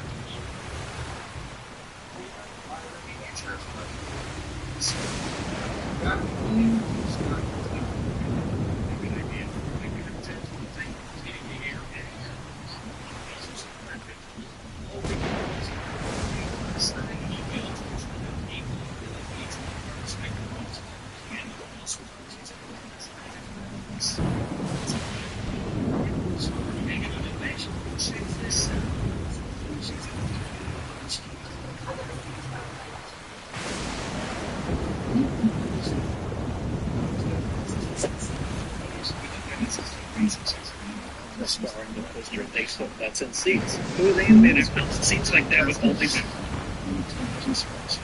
It seems like that would only be true in very specific circumstances. Like if you had somebody who's just an absolute superstar among the youth. Then maybe let's check what this person's like. The concept of the child who recognizes this never realizes it's not true. Playing John Mulaney had a great sketch he did about the subject. And in the voice of Benji the Cocktail.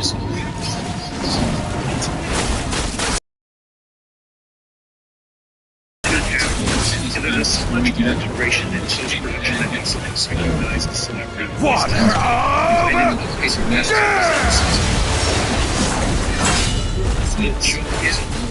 This Bieber is like Matthew Dare, and it just takes you out of this. Such a the time it seems like that is the point, like it's just meta joke because the voices of the industry that's obsessed with they can't think of a single child as that they're saying. You'll see this it's got Pedro Pascal in it, and it's not just the Pedro Pascal band. She's not going to get some this season. The reason they do it is purely this. The Reg Hartman campaign. You ask Chris Pratt because you think he's the best Mario, or because you think everybody is going to take it to hear Chris Pratt. You do it because Chris Pratt is great on talk shows. Somebody watching this video, the only thing you know of the original Mario Brothers movie is that Jack Black song that's viral on here. In other words, it's very similar to the musicians who claim that they can't just make the music, they also got to be good at Instagram. And all of the other scenes, like, can't I just write this? It's like if you can't just be a good voice actor, you also have to have the face of a celebrity. And I will confess that's what is because there is a fantastic voice actor who just doesn't happen to look like you. And there was a time where if you was a voice actor and just work magic, like that was enough. Social media takes us absolutely everything.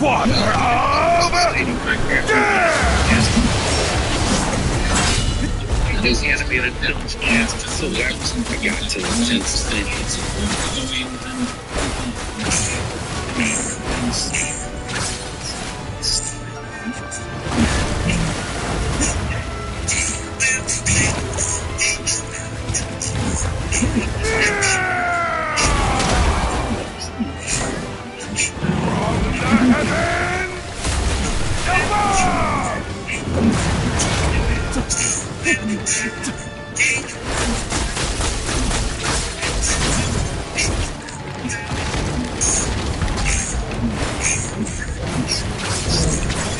Water of death!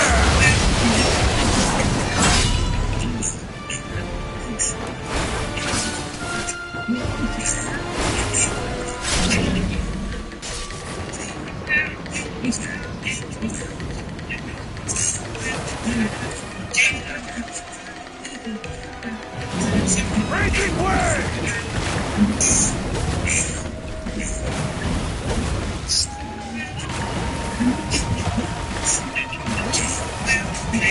Father of death!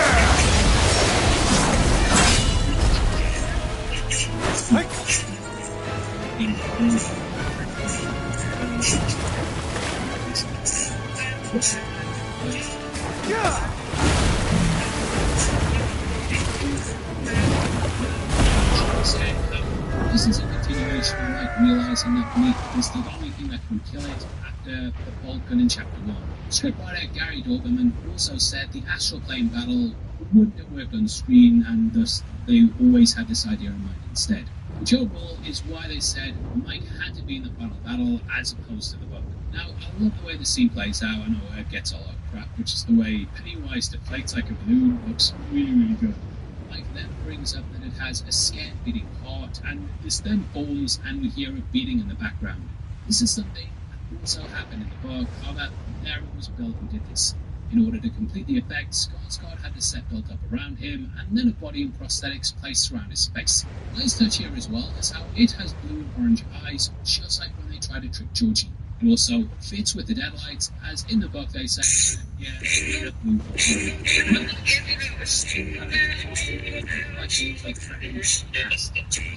know anything you love so much that you do anything for it? You say yes, it is cool like Darius. See, Darius Love changed so much that he went to jail 32 times for stealing. Maybe you're not like Darius, but not many people are. Because you see, Darius had a better. They said, all right, that should about fix that dishwasher leak. All right, awesome. Thanks, plumber guy. I gotta be honest, though. I saw your entire butt crack while you were working.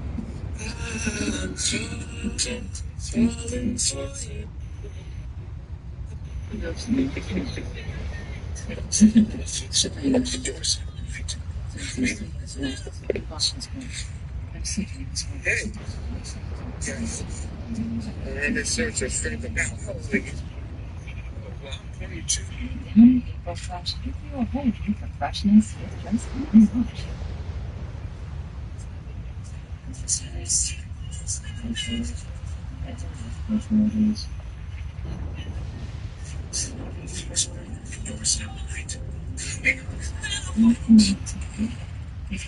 Hey.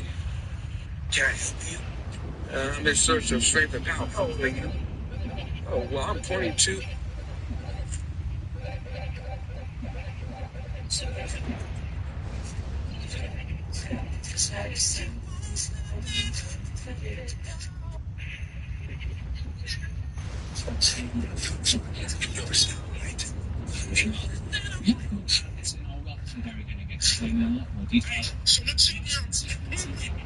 Use time. Data loses, then escapists the suicide. I mean, y'all are the I'll clean it for house and sewers that get destroyed. Keep the city flooding. Destroy the house instead. This is a scene that also feels very reminiscent. Y'all are the sheep. I'll clean it for classic. Returning to the quarry. To me, this is their chance. They've gone beyond where they should go. This is a celebration of their success. You ain't never played dice before, baby? You see that Richard Price. Let me show you how to do it. You shake the dice. Shake the dice. The water is also a great metaphor. Yeah, for 30 minutes. Kind of being washed. You gotta eat my head. To the future.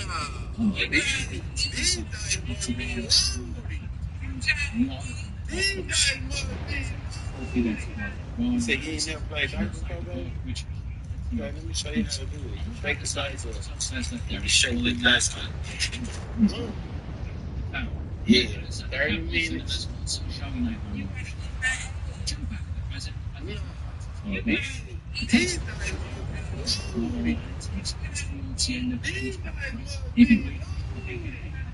Say you ain't never played dice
Sonic comes to a special, so when he touches one of these, he's real low.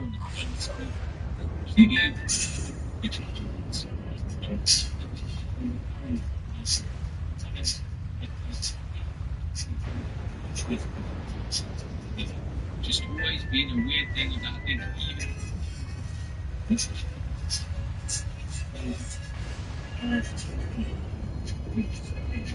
unless he did it Sonic comes to a special, so when he touches one of these, small and sick Bev says she's had been when they took photos at the campus. He then decides to head off in the future and starts now promise to make them both be happy. Yeah, always gets me. But that was a massive journey myself, and I've risen the age throughout this film. Taking friendship child. No, we're friends. We can't have a friendship child. I know what you know. He's made a whole load of cash, and because of this, let's give you a friend into one. Jesus. And writing Gary Goodman this third movie, basically about Pennywise's life and as we know, this friendship child, which I actually prefer. It's actually the most friendship child. How many people would have to die to a thing before you become against the band? You're probably sitting on an idea you could make money with.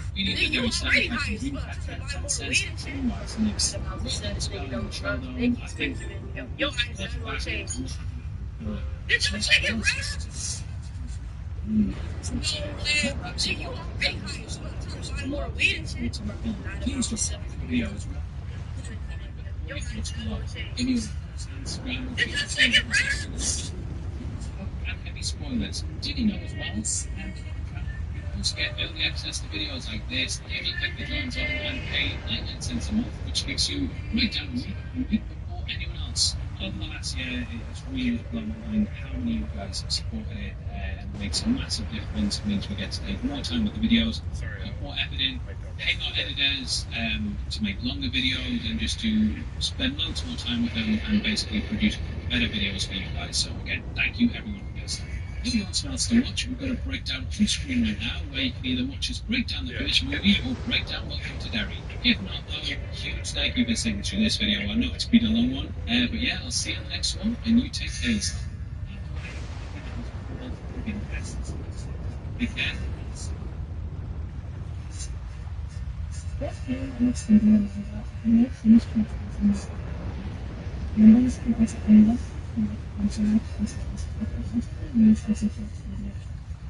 If that's right, then it's great. If you do have orders and a PDF and exclusive membership,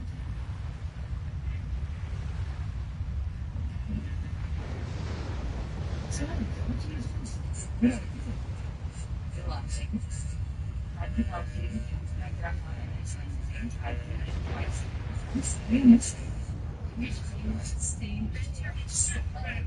John, sorry, darling. I mean, what do you do? Oh, I'm an AI engineer. I actually taught myself. Isn't that a perspective?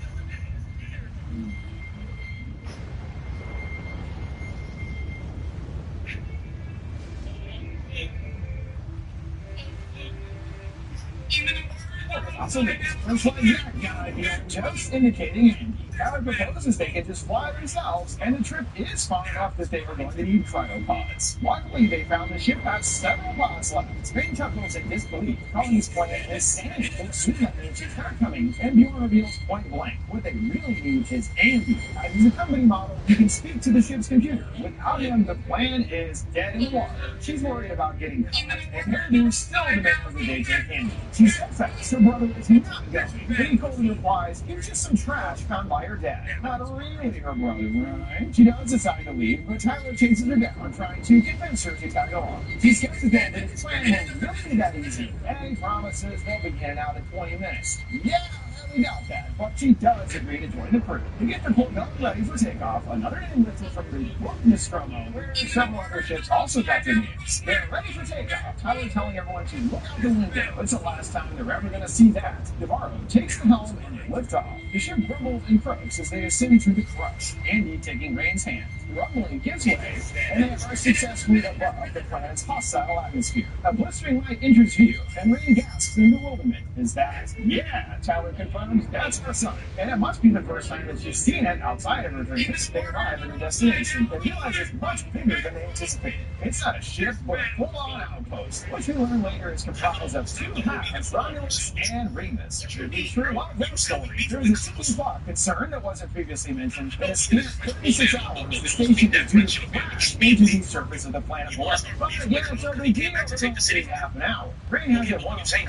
If he surely wants to do this, he reminds her of his one other directive. He wants best for Rain as was programmed by her father. He's happy to help, and she gives him a big hug, urging him to be careful. They dock with the outpost, and Tyler utilizes a space scanner to lead them to the cryopods. It's time for Andy to do a thing. He inserts his finger into the door and presto, it opens wide up. The boys give him a hearty high five, praising his beautiful work. They enter it with tight scaff, their way deeper into the ship. Seeing it floating up, they realize there is no gravity. The more balance the system does, an offline bird gives 2 minutes. They emerge into a main hall and toss a flame, floating through the various debris. They see the exact same lenses. They notice that this is the same location from the opening, and where Big Chat was last seen. And he is using it to turn on the computer along with the rest of the ship's systems. They check out the pod, and fortunately, there's not enough fuel for the entire journey. Rain thinks that they should just head back, so the others are not willing to give up. Thanks to the scanners, they find another signal. There must be another cryo nearby. He keeps giving secrets, and Rain doesn't understand why. Turns out that he has a personal reason. His mom works in the mine, and Synthetic made the decision to seal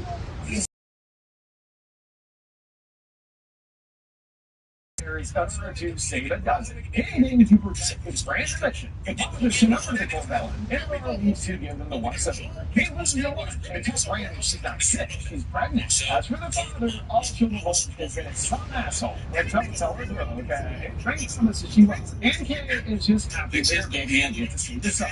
Hopefully, she tries to gap the zero with that baby. He wants to send people into these dark valves and assist. A voice crackles over the PA, welcoming them to the Renaissance Station, the center of Wayland Utah's research and development. And he tries to gag him on the open, and he is just in the way. He spits, then he gets like to get in the pods and never see him again. And he is confused. He's going to get them right, but there's a little secret. He says, no, Ivanka isn't under company rule, and justly there's no safety or life. And he's correct, he uses the term artificial person. I will get straight with him. Rain could be trouble if she's caught, and they need to keep him on board the ship to guide the pods. He is going to be decommissioned your salvage, lights out, forget. And he's shaking as if a smile is okay. If it's best for Rain, it's best for him too. Rain overhears this truth bomb and gets upset. She didn't have the heart to tell him. He argues that there is no reason to feel bad. He doesn't care. Rain gets teary-eyed, and Kate is adamant that he is not real. The scene is real enough. The signal leads him to a left, and it doesn't look like it was decommissioned. Well, definitely deserted at least. He'll find an electric one, and wants to use it to fry up Andy in case he gets any funny ideas. Andy grabs the collar, Bjorn muttering that it was just a joke. You see, he was actually warning him, Bjorn standing inches away from a massive hole in the ground. Acid blood. They spot the body there, but seeing his tactile white blood dismiss it as only as synthetic. They move on. And when Andy uses his finger to, the door only opens partially. They crawl in, and fortunately, there's more than enough fuel to everyone believe. He and Bjorn begin tank loose, and a cold spray gets Bjorn's fingers freezing them instantly. It kicks off in the lock, and the doors lock them inside. Andy tries to unlock it, and it doesn't work. Bjorn is frustrated. Why can't he open this door? Everyone understands why. It must be more important than just some random room. We see as much. On screen, a facehugger is depicted. Navarro and Rain board the ship to help the others get out of there. She sees them in the other room, and Rain has an idea. Maybe that ship they found has a higher clearance, and they could transfer that to Andy. There's an alarming message on another screen. 36 completed specimens. Printing pause. He has actually been 3D printing these things. And he continues, finding many of the things have been kept on ice in a cold sealed case. As soon as releasing the tube, the tip in the room starts rapidly climbing, and they are going to deflate before too long. The Sith shrieks and grabs at Rain. Navarro gets loose and removes the module, the android going limp. They get the data disk and replace Andy's, causing him to shut down into reboot mode. The hunters start wriggling in the chambers, and one slinks loose, followed by several more flopping in the water. Tyler spots a tail whipping out, wondering what the fuck that was. One surprises Bjorn and knocks him on his ass. He shrieks, there's something in the water, and one leaps right on his head. He gets it loose, tossing it at the door. Another leaps on Tyler, trying to get down his throat with a proper alien smidge. Bjorn dislodges it with a wand, and another attacks, which he whacks away. Another hunter cheers right towards Tyler and jumps down. Andy gets back in the nick of time and grabs it, tossing it in the corner in a flurry of sparks. With a skill upgrade, he is able to get the door unlocked, growling to get out of here. The door slides closed behind them, but one makes it through, quickly implanting on Navarro. and wraps his tail tight around her neck. And worried what it's doing, they pull the door away. Andy speaks up, sounding a lot more informed and dignified in tone than we're used to. Providing detail about how it's sinking to her breathing pattern, it seems that it's feeding her oxygen to keep her alive. As for why, he doesn't know. Even John can see the difference. Asking him yeah, Rain goes to remove the updated module, and he stops her. Not only were his threats updated, but his AI was as well. A most overdue upgrade, I will say. They seek Andy's insight as to what to do, but he still doesn't have any information on the alien. But perhaps someone in this room might. Looking over to the half-a-dude on the ground. They get him plugged in, and he gurgles away, muttering he needs to secure the O1 compound. He must complete the mission. Andy lets him down that the mission has failed. Rain asks how they can help Navarro. And he gravely states, you don't help, you will. And if you don't, you will all die. We recognize the synth as bearing a strong resemblance to Ash, the android from Alien, but you know, just one by Sergi and him both being dead.